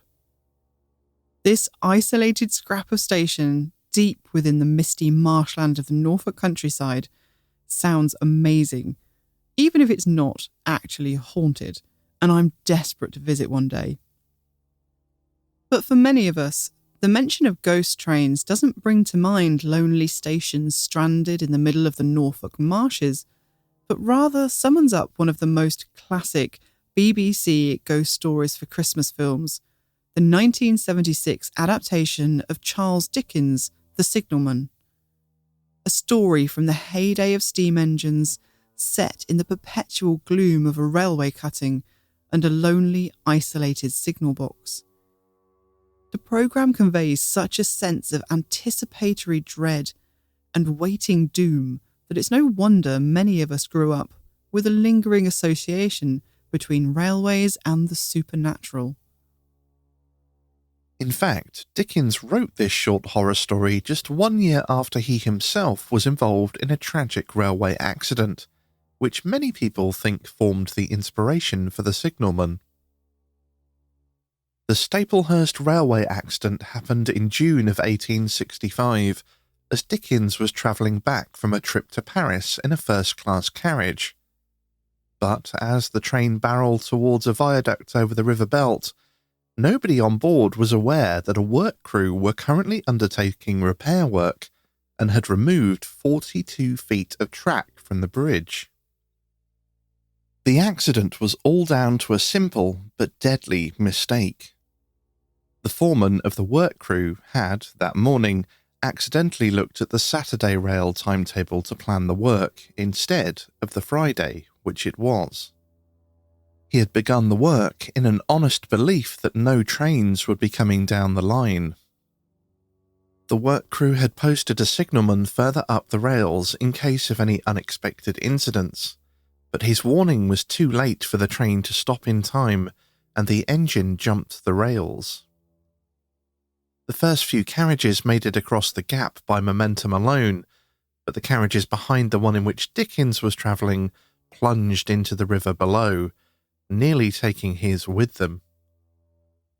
The carriage was pulled partly off the bridge by the weight of those behind before the couplings broke, leaving the writer and his companions teetering over the edge of the viaduct. The accident, caused by such an easily made mistake, cost the lives of 10 people and left many others injured. It's said that Dickens himself never fully recovered from the trauma and had terrible anxiety around all kinds of vehicular travel forever after. Bearing this in mind, you might think that this stretch of line would be the first contender for any railway ghost story. But, in fact, we find our first ghost train instead, not at the site of the accident, but at the place where the story inspired by the Staplehurst disaster was filmed, Bewdley Tunnel, on the Severn Valley Heritage Railway line. The Severn Valley Railway cuts through the countryside of Shropshire and Worcestershire. These days it's a heritage railway line with old-fashioned steam engines that chug up and down the line, stopping off at various preserved stations along the route. As such, it's been used as a filming location for many TV shows and movies, including The 39 Steps, The Box of Delights, The Lion, the Witch and the Wardrobe, and Sherlock Holmes' Game of Shadows. But despite its appearance in so many of these probably better-known works, it has always maintained a particular connection in the collective consciousness to that Dickens horror story of the signalman. But maybe that's because it has its very own ghost. Back in 2008, Worcestershire paranormal group Parasearch took to the local papers, asking for anyone who thought they might have had an encounter with the apparition on this line to contact them. The reason, they stated, was because they had received numerous reports of a ghost train being spotted along the Northwood Lane section of the track near Bewdley. Railway officials contacted by the newspapers brushed off these claims as mere fancy. They thought that the connection of Bewdley Tunnel with the Dickens ghost story had put ideas in people's heads, and that what witnesses were really seeing was the overnight locomotives put on during Severn Valley Railway's annual autumn steam gala. But after reading the account of one group of witnesses who are certain they encountered the ghost train, I'm not so sure. The occurrence took place in 2004, in the early hours of one September morning, when some friends had pulled up at a car park at the end of Northwood Lane, not far from Bewdley Station. The friends were surprised to see another group of people in the car park at this late hour, and even more surprised when they learned that the group were waiting to spot a ghost train, something they said they did every year. And their efforts were not in vain, as at 2:30 a.m, the group noticed the rails begin to vibrate and hum, as though a carriage was travelling down them from the station. Now that could of course very well be caused by a real solid steam engine, but that's not at all what the whole group saw coming down the line. Out of the darkness, a hazy, shimmering mist emerged, travelling straight down the tracks towards them. As it got closer, they could see a plume of smoke suspended in mid-air at just the place a locomotive's chimney should be, except no chimney could be seen. By now, the phantom engine was nearly upon the astonished friends, and they described being able to see a translucent outline of a steam train with 5 or 6 carriages passing them by, all of which they could see straight through. As the apparition swept by, they realised that it made no sound at all, except for the humming and vibrating of the tracks. Officials of the Severn Valley Railway were quoted as saying, "If the air is cold and there is a lot of steam, the trains can take on a ghostly appearance at night." And that may be true. But however misty or late it is, or however primed one's mind might be to expect something spooky to happen, I'm not sure anyone could mistake a real-life hulking engine of iron and soot and smoke for the ethereal shimmering outline of a completely silent engine that the friends witnessed that night. I must admit that we were thrilled to find a story about a ghost train that had been witnessed in recent years. Ghost trains seem to be such stock stories of Victorian horror that I'd expected to find nothing but accounts from a century ago or more. But, in fact, we found far more modern encounters than we'd expected, and one from a most unexpected source. When 2 police officers told of their strange encounter in March of this year. Swadlincote Police Station in a South Derbyshire historic mining town sits along a busy road next to a fire station, a Royal Mail office, and a supermarket with housing estates flanking the rear. In short, it's about as urban and as far away from the lonely rural railway cuttings of Dickens the Signalman as you can get. But that didn't stop 2 police officers having a very curious experience one day as they were standing in the police station yard getting ready to go out on patrol. As they were getting ready, the pair suddenly noticed a rumbling sound in the distance. It was enough to make them pause and look at each other questioningly, because they were both thinking that it sounded, for all the world, like a train coming towards them. The low rumbling grew louder and closer, and as it approached, they realised that the trees and foliage around them were moving as though from the motion of a passing vehicle, despite there being no such thing passing through the walled-in yard. Already not knowing what on earth to make of what they were experiencing, the officers were startled to hear the distinctive pip of a train's horn as the rumble passed right by them and moved off into the distance. Looking around, baffled at the unlikely setting of a police car park backed onto a housing estate, the officers decided to get researching and figure out what it all meant. And what they discovered was very interesting indeed, for it turned out that only a few yards up the road, on the site where the Swadlincote fire station now sits, there used to be a train station and a railway line that would have run right past the police yard.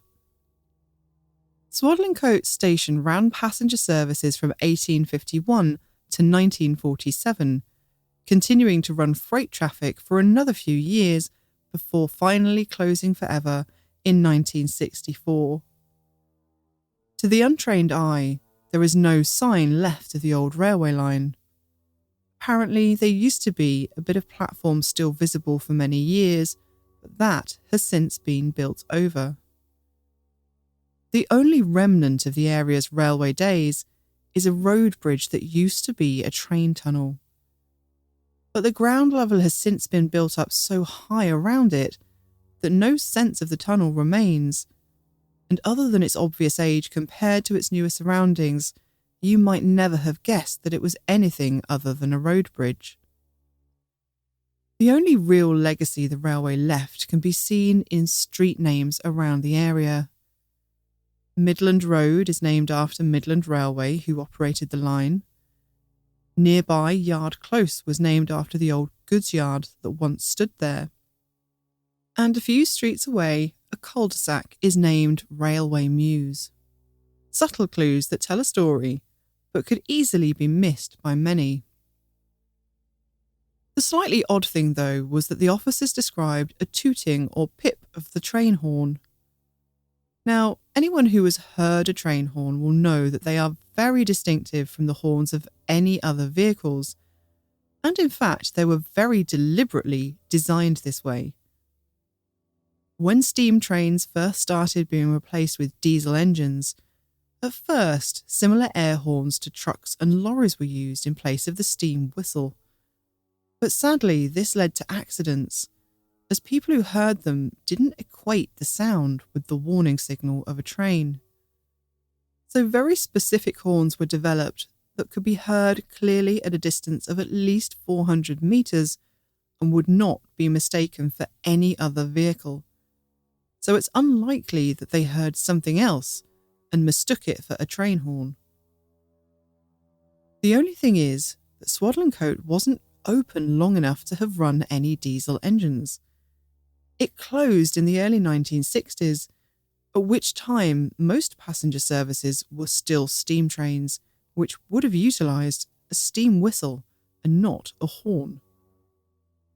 Looking through the comments section of the newspaper article, one local who had lived in the area for many years and visited the station when it was in use confirmed my thoughts, that the station used steam trains up until its closing. But they did mention that a diesel engine was used when work was done to take up the track in the following years. So there was at least one diesel train on the line after all. But I found something else in those comments as well that was really interesting. Another local shared that they too had experienced a phantom locomotive on that very same stretch of line when out one day walking with family. In a remarkably similar experience, they heard a distant sound that was unmistakably a train. The sound came closer and closer until they actually felt compelled to step out of the way of what they were sure must be an oncoming train. But when they all stopped to try and figure out what was causing the sound, total silence suddenly descended.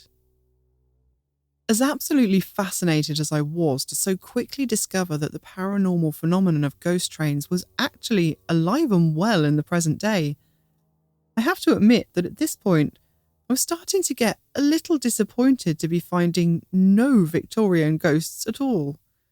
After all, we picked this topic for our Christmas episode exactly because it stirred up images of the Victorian idea of ghost stories for Christmas and sharing spooky tales told by flickering candlelight. But my faith was restored when I came across a tale from the north of England, where we find not a phantom steam engine, but a phantom passenger. And whilst the experience is modern, the passenger most certainly was not. In 2018, a retired couple were enjoying an unhurried wait for their late train on a lovely summer day at Kirkgate Station in Wakefield. The place was quiet that day, and only a handful of people were waiting on the platform in front of the long Victorian red brick station buildings. But that only made it more interesting when they spotted a lady in costume casually making her way across the platform, looking around at everything as she went. They thought the woman must be an actress, and described her as wearing a beautiful, expensive-looking dress that looked like something that might have been worn on the Titanic.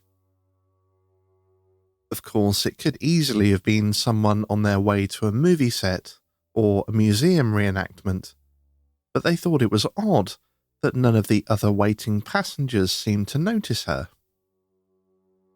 She walked alone and didn't interact with anybody, but they were more excited than perplexed. Until, that is, she disappeared. The elegant woman passed behind a small coffee stand and never emerged on the other side. Now the couple's interest was really piqued. There was nowhere she could have gone.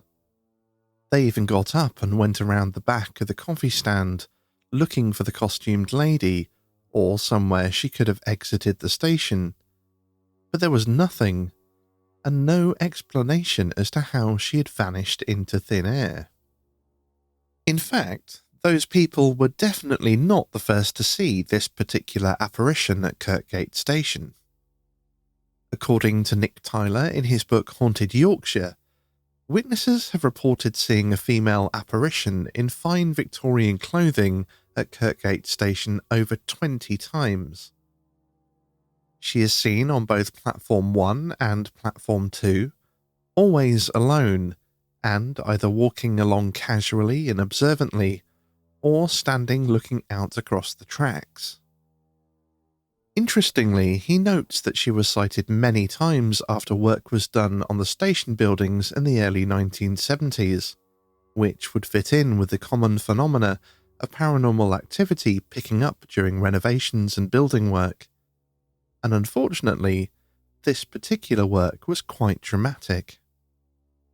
Sadly, back in those days, historical buildings weren't as well protected as they are now, and in 1972, some buildings on the island platform and the original ironwork canopy of the 1854 station building were demolished.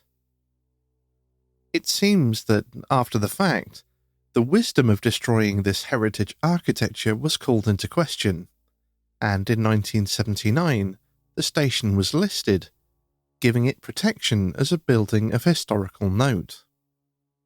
But the destruction must have been quite unsettling, and for any spirits hanging around the station for its comforting familiarity, it must have been quite distressing.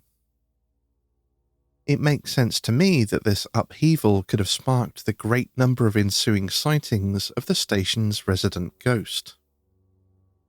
Over time, the station fell out of use, as the town's other station, Westfield Westgate, began to take over as the main railway station for the area. Kirkgate stayed open, although unstaffed, but became run down, poorly maintained, and a hotspot for crime, an area most people would rather avoid. Thankfully, local campaigning eventually secured funding for a revamp and refurbishment to bring the station back up to standard and help preserve its history. This led me to wonder when exactly this second, much more positive renovation happened in relation to the couple's story from 2018. Well, it turns out that the work was carried out between 2013 and 2015, so fairly close to our most recent sighting.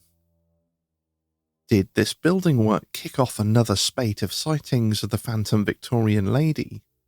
Or maybe the increase of energy and activity as the station began to be used again sparked her appearance. Another interesting thing I came across was that there used to be a pub called the Wakefield Arms right next to Kirkgate Station, and I discovered a story from one customer who patronised the pub for over 10 years, who told of a grey lady ghost that was known to haunt it.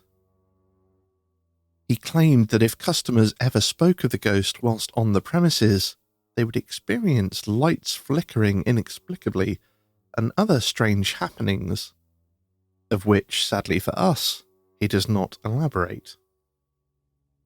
Of course, it could be two completely different female ghosts haunting the train station and the next door pub, but I have to wonder if there is some connection. Nobody seems to have made any suggestion of the apparition being connected to any kind of accident or tragedy, and in fact all reports seem to describe a person who is quite at peace with their surroundings.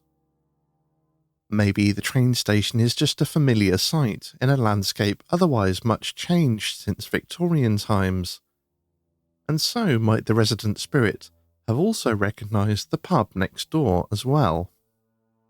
Unfortunately, we may never find out any more about the female phantom in the Wakefield Arms, as the pub closed some years ago, and it's now been turned into residential apartments. But it too is a listed building and dates back to 1830, even older than the train station itself, so it certainly would have been a recognised landmark at the time the Victorian lady of Kirkgate Station walked the platforms in her lifetime. It makes sense that shades of the past would haunt landmarks that may well be the only familiar thing left of the landscape they recognise from their lives, lived so long ago. But what about ghosts of the past that haunt entirely modern stations? Well, we find a very curious case indeed at Moulsecoombe Station near Brighton University on the south coast of England. Moulsecoombe Station is not at all like the prettily built red brick station from our last story. first completely new station built for the southern region since the devastating Dr. Beeching cuts, it was only opened in 1980 and was sparsely built, consisting of just a couple of platforms, an unheated wooden shelter and waiting room, and a footbridge across the tracks. But some say there is a sinister presence at this unassuming station, and there are many reports of passengers seeing the shadow of a large dog skulking menacingly around the platforms. Others have heard the sounds of a dog panting and growling, for which no cause can ever be found. And accompanying these experiences is almost always an inexplicable sense of dread. Of course, we can't help but think of the tales of the legendary Black Shuck whenever sightings of large, shadowy dogs abound, although why Shuck might be haunting a 1980s railway platform is anybody's guess. But prolific ghost story collector Peter Underwood, in his gazetteer Where the Ghosts Walk, has an even stranger tale to add to the station's unlikely hauntings. In 1986, two young women had just had a night out on the town and were sitting in the station waiting room chatting. To begin with, they were in high spirits, until, that is, they saw an elderly man on the opposite platform begin to walk towards them, heading to the footbridge to cross over to their side of the station. Suddenly, they were rather more aware of just how late it was and how alone they were, and they began to feel a little anxious as to why the man was heading towards them. They glanced nervously at the footbridge, waiting for him to appear, but he never did. Now their anxiety turned to concern, and they began to worry that the man had suffered a fall and may need help. Somewhat tentatively, they both made their way to the bridge to see what had happened to halt his progress. But when they reached the rise, the man was nowhere to be seen. He wasn't on the footbridge. He wasn't on the platform. He had simply vanished. Rather on edge now, the ladies retreated to the waiting room, but the night was about to take a very odd turn. They began to hear a noise. To begin with, off in the distance, they thought maybe it was just someone making a late-night drunken ruckus. But the sound started to come closer, and as it did, it became a shrieking animal sound like that of a pig squealing and grunting. The women huddled in the waiting room, utterly petrified, the sound still coming closer. One moved to the door, hesitating over whether to try and lock themselves in or make a run for it. She hesitated a second too long, and as she stood there, undecided, she felt something unseen rush past her head. And with that, she tore out of the waiting room, her friend hot on her heels. The pair made for the steps leading back out onto the road, but before they could make their escape, they were gripped by an inexplicable fear that froze them to the spot. Something was with them. They could feel someone right next to them, so close they could feel its breath. Almost unbearably, the animal grunting noises started up again. But fortunately for the two women, this last round of strange sounds seemed to break the spell. The noises stopped, the feeling of an ominous presence dissipated, and the night returned to normal. Needless to say, having been released by the grip of frozen terror, the young ladies made their hasty exit and scarpered home as fast as they could. But the strangeness doesn't end there, as the two women were not the only ones to see the mysterious elderly man on the opposite platform. Although the next witnesses, a couple who were visiting their son at nearby Brighton University, had a very different experience indeed. The father had rather an interest in railways, So while they were waiting to meet up with their son, the parents took a look around Moulscombe Station, exploring the platforms and taking a few pictures. The station is small, however, and there not being too much to explore, they were just about to take their leave when they both suddenly heard the unexpected sound of a steam train pulling into the station. Somewhat perplexed, they looked out at the rails, checking both directions, and then turned to look at each other in disbelief. There were no trains on the tracks, and this wasn't a heritage line, so there should certainly be no steam trains. And yet, the sound of a steam engine kept on coming. It was just at this point that they noticed the figure of an elderly gentleman on the opposite platform. Although they were certain that they'd been the only people at the station this whole time. To begin with, they only thought to see what he made of the unexplained noise, and tried to get his attention to check if he could hear it too. But he would not notice them, and merely stared, unperturbed, in the direction the sound of the train was coming from, as though this invisible carriage was exactly what he had been waiting for. Just as they clearly heard the train pull up at the station, all sounds abruptly ceased, leaving a void of unnatural silence, and, of the man on the opposite platform, no sign at all.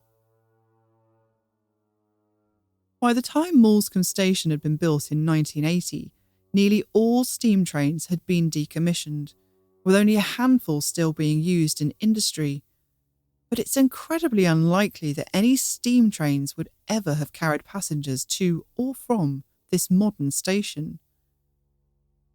I wondered if steam trains had ever run on this line at all, and it turns out that they had.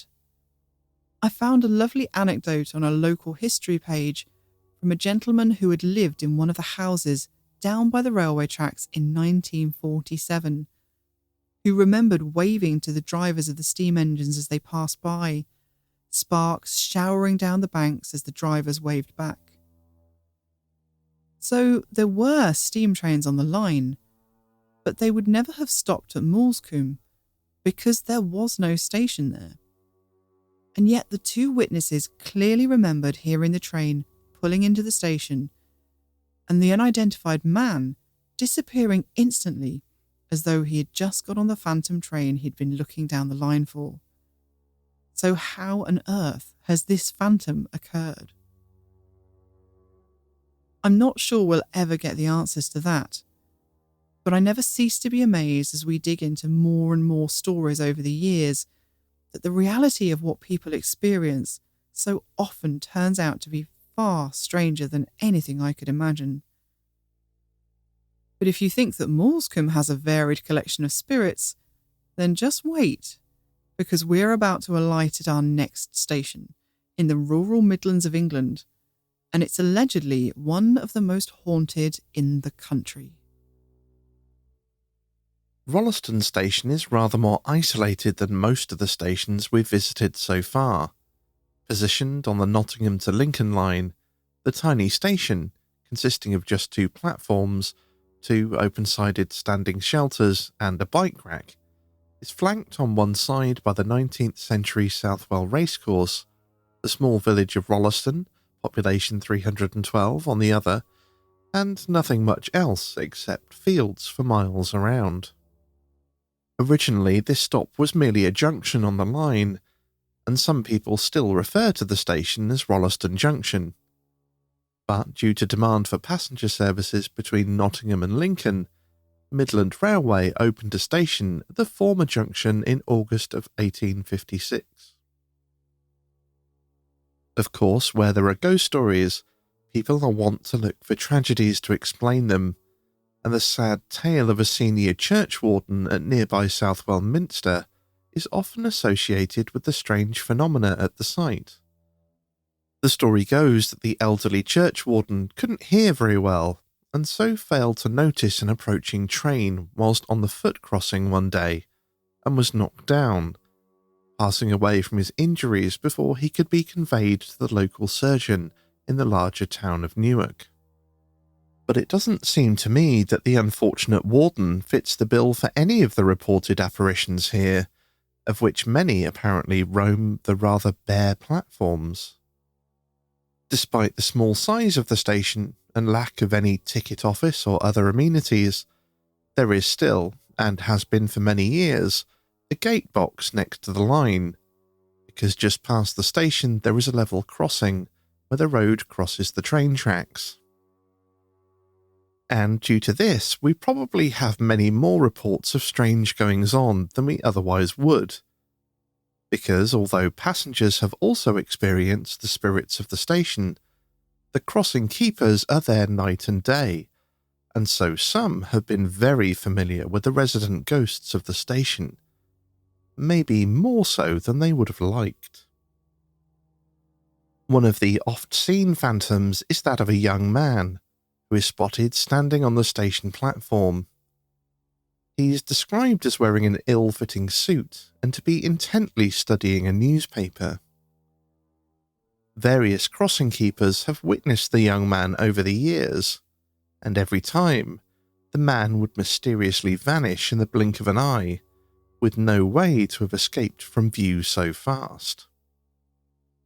Over the years, the various keepers have found out, through sharing their own experiences, that their colleagues have witnessed the exact same thing.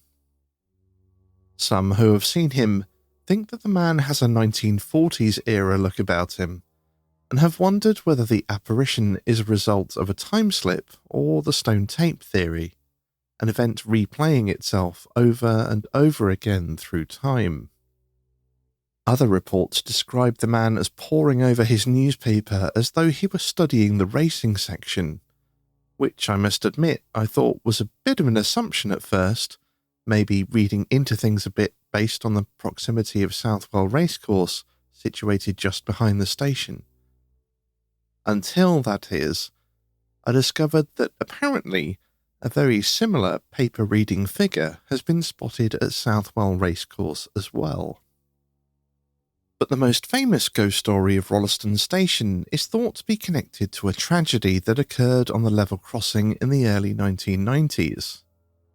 And there's certainly a feeling that something very strange is going on at the place.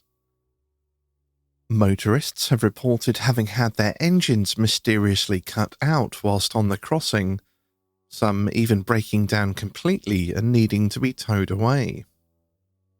We refer once again to Peter Underwood's Gazetteer, Where the Ghosts Walk, in which he shares the story of railway enthusiast John Smalley, who heard of the experiences of a level crossing keeper and other railway workers of Rolleston Station during a visit there in 1993. They described multiple occasions in which they would be alerted by a bell that sounded in the crossing keeper's cabin. The origin of the alarm was a button on a gatepost at the level crossing, and whenever it sounded, the crossing keeper would walk down to the gates to see what was the matter. Time after time, they would see a man wearing brown trousers and a dark shirt waiting at the gatepost. But as soon as the crossing keeper got to within a couple of feet of the man, he would vanish right in front of their eyes. And as if that wasn't difficult enough to explain, there was also no way of explaining who or what rang the bell that sounded in the cabin. Every report I've read on this story has a very clear idea of who the apparition is and why they haunt the level crossing, as apparently the strange occurrences first started in 1993, not long after a terrible accident in which a train and a lorry collided on the level crossing, and the lorry driver was killed. Many people think that the figure seen at the gatepost ringing the bell is the lost soul of the unfortunate lorry driver, confused and unaware of his fate and ringing for help. And that certainly does seem like a tidy explanation, but there's just one little problem with that theory. I thought that with the accident being only 30 years ago, there must be some records on the event, and so there was. It was an awful, awful tragic day, and something that's still grieved by the local community all these years later. I even found a heartfelt statement by a luggage loader who was working the line on that terrible day of the accident, who made it clear it was something he would never forget, and an anniversary he would continue to grieve every year. But that accident didn't happen at Rolleston Level Crossing in Nottinghamshire, England. It happened at Rolleston Level Crossing in Rolleston, Canterbury, New Zealand. In August of 1993, the driver of a concrete mixer lorry failed to notice the level crossing alarms and the approaching train until it was too late for either to avoid a collision. Very sadly, 3 people were fatally injured in the crash, although the lorry driver was not actually one of them. He was among the 8 people who sustained injuries but survived. I wasn't able to find any records of a lorry and train collision at Rolleston Level Crossing in 1993, or indeed any other year, so I can only conclude that somewhere along the way, someone has made an error. And as we see so many times with ghost stories, it's just been retold over and over again until no one thinks to question it. However, this does not of course mean that Rolleston Station isn't haunted. In fact, it seems to have all sorts of activity going on there.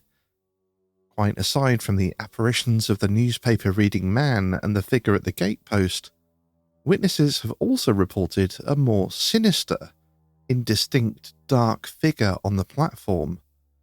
A figure that fills them with a sense of unease, despite the occurrence always happening in broad daylight. Visitors also report hearing the unexplained sounds of children laughing at the station, and even more strangely, they have described how the sound would seemingly follow them around as they moved about the place. More disturbingly, some people have also heard disembodied sounds of screaming.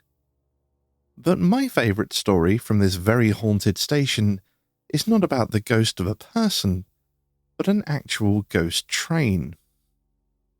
The tale was related by a Mr. R. Hoth, a level crossing keeper at the station, who described how, one spring night in 1990, he heard the distinctive sound of a train. And whilst that may not sound at all unusual for a railway station, the crossing keeper was very perplexed indeed, because the sound wasn't coming down the main line. It was coming from a disused branch line, and he could hear the engine slowing as it approached the old rail junction. He was even more surprised because he wasn't hearing a diesel engine of the 1990s. He was hearing a steam locomotive, and could even hear the loud clanking of heavy goods wagons as they bumped into one another with the train slowing speed. Running outside to see what on earth was happening, he was met with the hissing sound of escaping steam and the acrid smell of coal smoke. But there was simply nothing to be seen. There were no trains on either the main line or the disused branch line, and nothing to explain what he was experiencing. Even as he stood there hearing the hissing of a steam engine, the clanking of the goods wagons, and smelling the steam and smoke of an old locomotive.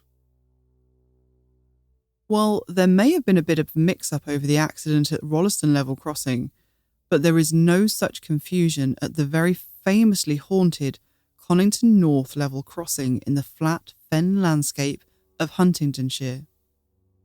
The fens have long been regarded as a mysterious and confusing landscape, and no small part of this is due to the choking mists that can so quickly descend and blanket the land.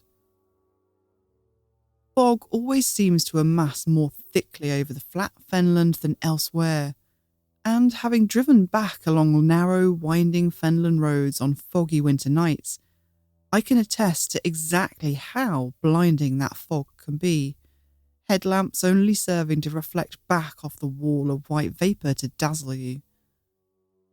there being almost no rises or dips in the road to provide respite or escape from the blanketed mist.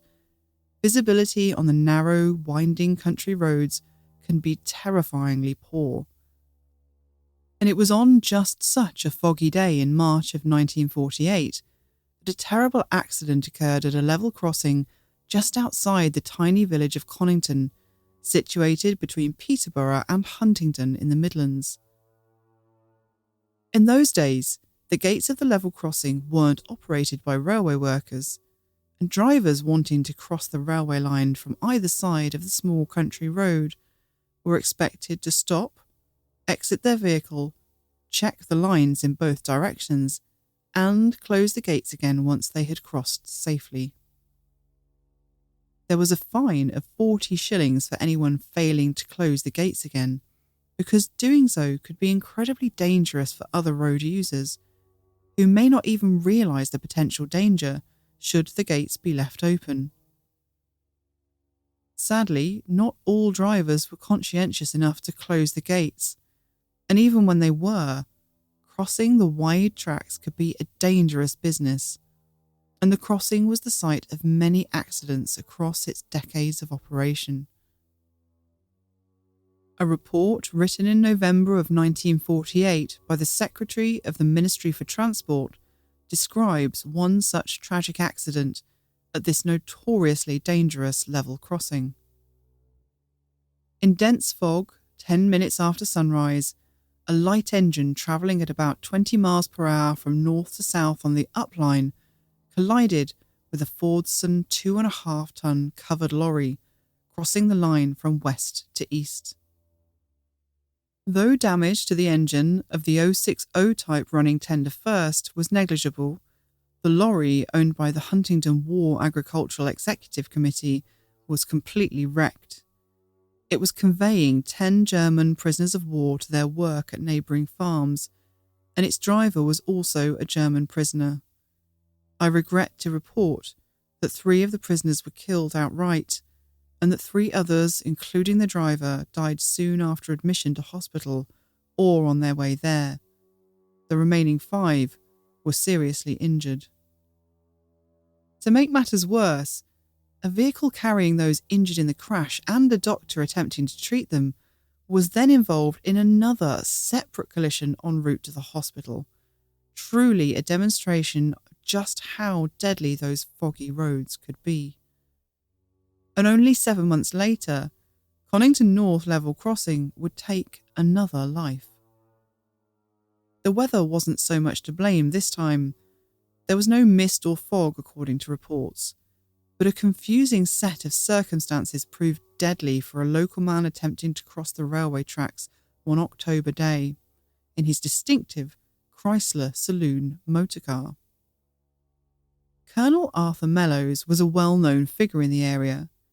He was a mayor of Peterborough and an officer of the Home Guard during the war. On the 16th of October 1948, the colonel was driving home from a day of shooting with his passenger, a Mr. Percival. Both men were familiar with the crossing and followed their usual procedure of the passenger hopping out to open the gates, both parties checking the lines in both directions, driving through and closing the gates again on the other side. But this time, something went badly wrong. On that afternoon, just as the light was starting to fade into evening, an express train heading north flew down the tracks as the men waited at the level crossing. Another train was standing stationary on the line, and both men kept a watchful eye on this engine, wondering if it was about to follow the express. The steam and smoke left by the passing express train hung over the tracks on the north side, clearing slowly in the damp air and somewhat obscuring the view down the northerly direction, and the men's attention was on the waiting train on the south side, so neither of them noticed a second southbound train bearing down upon them until the colonel's Chrysler was already in the middle of the crossing. Mr. Percival shouted a desperate warning just as the car was rolling over the tracks, but it was too late, and the colonel was killed instantly. 25 years after the fatal accidents, the BBC made a television report about Connington North, not just because of the tragedies, but because those accidents seem to have left a particularly haunting legacy. For their report, they interviewed the railway workers who staffed the signal box at the level crossing. Just like our main character in Dickens' The Signalman, these railway workers would spend long days and even longer nights in the lonely signal box, isolated in the middle of the desolate, windswept fens. The weight of responsibility for the lives dependent on their successful operation of the signals weighing heavily on their minds, none of which can have been helped by the knowledge of those two fatal accidents, or by the fact that those accidents sometimes replayed themselves in the darkness of the night.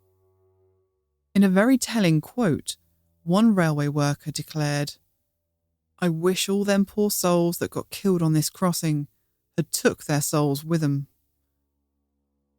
By this time, the level crossing did not rely solely on the public to operate the gates, and crossing keepers kept watch day and night. One crossing keeper related a particularly disturbing night, during which he heard a loud crash and the sounds of the level crossing gates clanging. But when he looked out, there was nothing to be seen, and the gates weren't moving at all. Another told of how he heard the sound of a car approaching the crossing, and, looking out, he saw a vehicle pulling up to the gates. In his own words, "I heard the tyres on the gravel, I heard the handbrake go on. I opened the gates, looked out the window, and the car was gone." And he wasn't the only one. Multiple railway workers reported both seeing and hearing a car pull up to the gates before mysteriously vanishing into thin air. Some identified the car as a Chrysler saloon, just like Colonel Mellows drove, and one even got a good enough look at it to recognise a mascot on the car radiator that is said to have been the very same that graced the Colonel's vehicle. There don't seem to be any more recent reports of strange activity at Connington North that I could find, but then there is no longer a signal box there. It was demolished some years ago when automated gates were installed, controlled by CCTV further up the line. So there are no longer any railway workers at the crossing to witness the unexplained sights or sounds that may still happen there. The country used to be littered with signal boxes of this kind, often the sole outpost of human occupation in a remote, lonely landscape.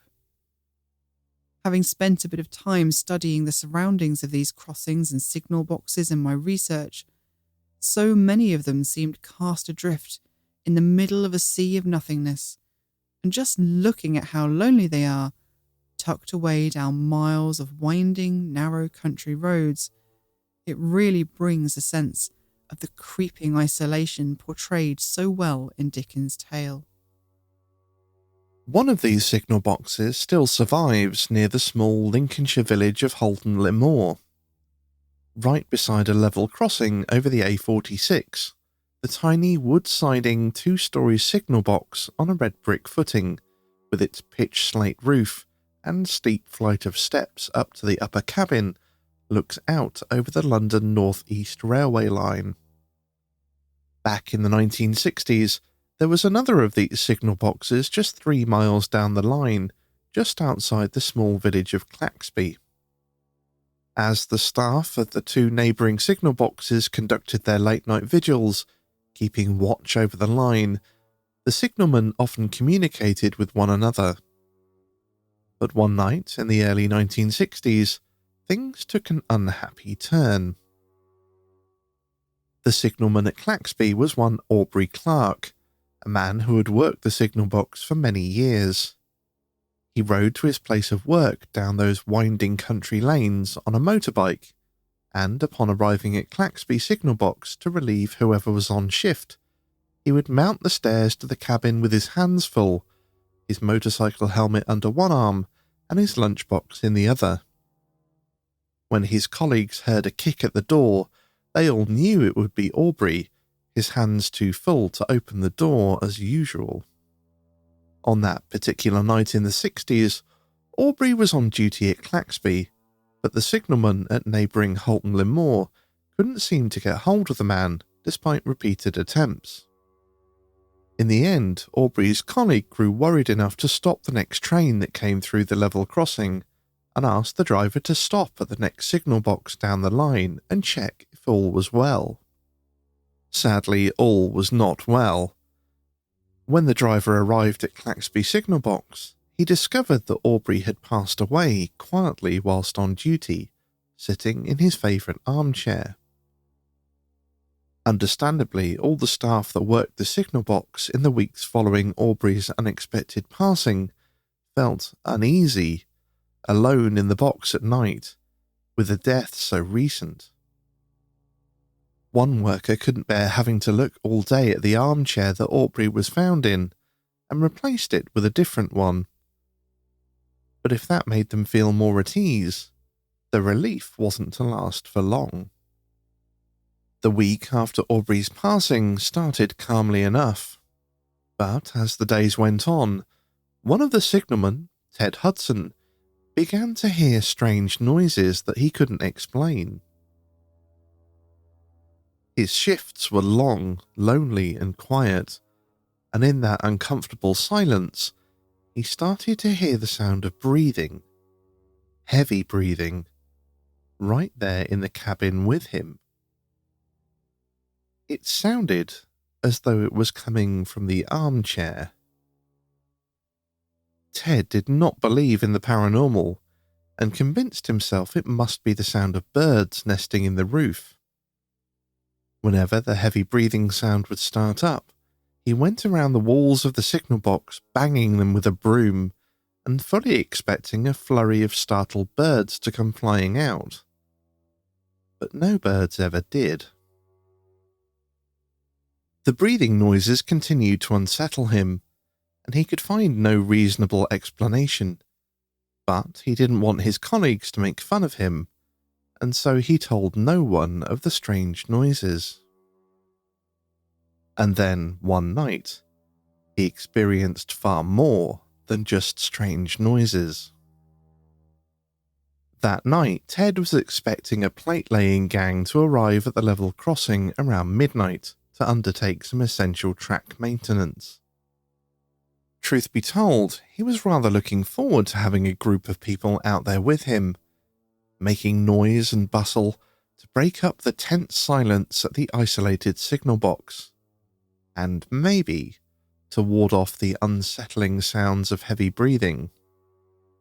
So, at midnight, when he was startled by a hefty kick on the cabin door, he actually breathed a sigh of relief and allowed himself a small chuckle at the plate-laying gang making a rather welcome racket. "Come in," he shouted. But no one did. Another kick came hard upon the door, but convinced now that the workers were pranking him, he merely repeated, "Come in." And when no one came through the door for a second time, he moved to it himself and flung the door open to reveal the pranksters. But what Ted didn't know was that the repair work had been postponed, and the plate-laying gang were never going to visit the signal box that night. Instead, when he looked down the steps outside the signal box, what he saw instead was Aubrey Clark, dressed in his motorcycle gear and wearing his helmet. Gasping in shock at being faced with the apparition of his deceased friend and colleague, Ted could only gape as the figure at the bottom of the steps faded away into the midnight darkness. Remarkably, Ted was still unwilling to talk about what he had seen to any of his colleagues, but he didn't have to wait long for one of them to come forward to Ted with their own experiences. Hesitant at first, his fellow signalman, looking rather shaken, asked Ted if he had ever heard any strange noises in the night. Finally, Ted poured forth the truth about what he'd seen and heard, and soon discovered that he wasn't alone. His colleague had also heard the heavy breathing coming from the armchair and the kicking at the door. The Claxby signal box is gone now, demolished with only a stretch of hard standing at the side of the railway line where it used to be, so we can't hope for any more recent accounts of the haunting of Aubrey Clark. But one of the last reports to come out of the lonely signal box happened on one cold, snowy winter night, when the signalman on shift had experienced a typical quiet, solitary night with no visitors. So he was very perplexed indeed to look out of the door the next morning and see fresh motorcycle tyre tracks and footprints around the signal box, pressed inexplicably and undeniably into the snow. Throughout our journey researching the ghosts of the railways past and present, the thing that has overwhelmingly stood out to me is that even with so many of our railways gone, and so comparatively few people travelling via rail these days, the ghost stories of our railways are very much still being told and experienced. And however many miles of track were taken up during the beaching cuts, somehow the ghosts of these abandoned lines still linger, living on in street names, architecture, and ghost stories. Some lines, like the one in our local area, have been turned into greenways, foot and cycle paths linking town to town as the railway lines once did. And walking along it never fails to conjure up wonderings and imaginings of the steam ages as I pass by remnants of the steam train's heyday on my route. Red brick railway bridges sagging with swathes of ivy, ruined signal boxes hidden behind brambles, and domestic apple trees growing next to piles of brick and rubble, leading me to wonder if a signalman from another time had dropped his lunchtime apple core too near the building too many times. There's definitely a weird vibe in some of these places, as though the transitory energy from all those hundreds of journeys up and down those phantom lines still lingers. And I think that these places, and the pretty red brick Victorian train stations, and the isolated signal boxes still standing sentinel in the windswept wilds of the English landscape, will keep the ghost stories of the railways alive for many years to come. And that, I'm afraid, brings us to the end of this year's Knock Once VS Christmas special. We hope that you enjoyed it, and please do let us know how you got on with this year's Christmas quiz. But of course, that's not quite the end, because if you've been with us for a few years now, you will know that we never end the Christmas episode without a Christmas cracker and a terrible joke. Crackers at the ready. Crackers at the ready. Ready, and... Hey, we won one each. We did. That's unusual. Normally one of us steals the prize. Normally they're uneven. It smells of cordite. Yep. I have a terrible, terrible fun book. Oh. Yep, that's terrible. I have my silly hat. Of course. Do I have my terrible joke? Oh, yeah. Oh, I found it. Is it tucked down in there? I see the terrible joke. I think there's two. 2? Bargain. What do the reindeer sing to Father Christmas on his birthday? I don't actually know. Free's a jolly good fellow. Okay. My first one, because I've got 2 as well. What do you get if you cross Father Christmas with a detective? Santa P.I. Nearly. Santa Claus. Oh. What's your second one? We might as well have 2 if we've got them. Father Christmas wins a saucepan in a competition. Now that's what you call potluck. Oh, no. That's cringe. That's so bad. Okay, last one. What do you call a man who claps at Christmas? I wouldn't even hesitate to guess. Santa Claus. Oh, God. Well, that really is up from us this year. Thank you so much to all of our listeners, patrons, coffee supporters, and those of you that kindly shared their paranormal stories with us this year. And speaking of stories, we are always in need of more, so please do get in touch if you've had a spooky experience that you would like to share. We hope that you've had a wonderful holiday season and that you'll join us again next year for some more spooky stories and haunted history on Knock Once for Yes. Happy Christmas, everybody. Happy Christmas.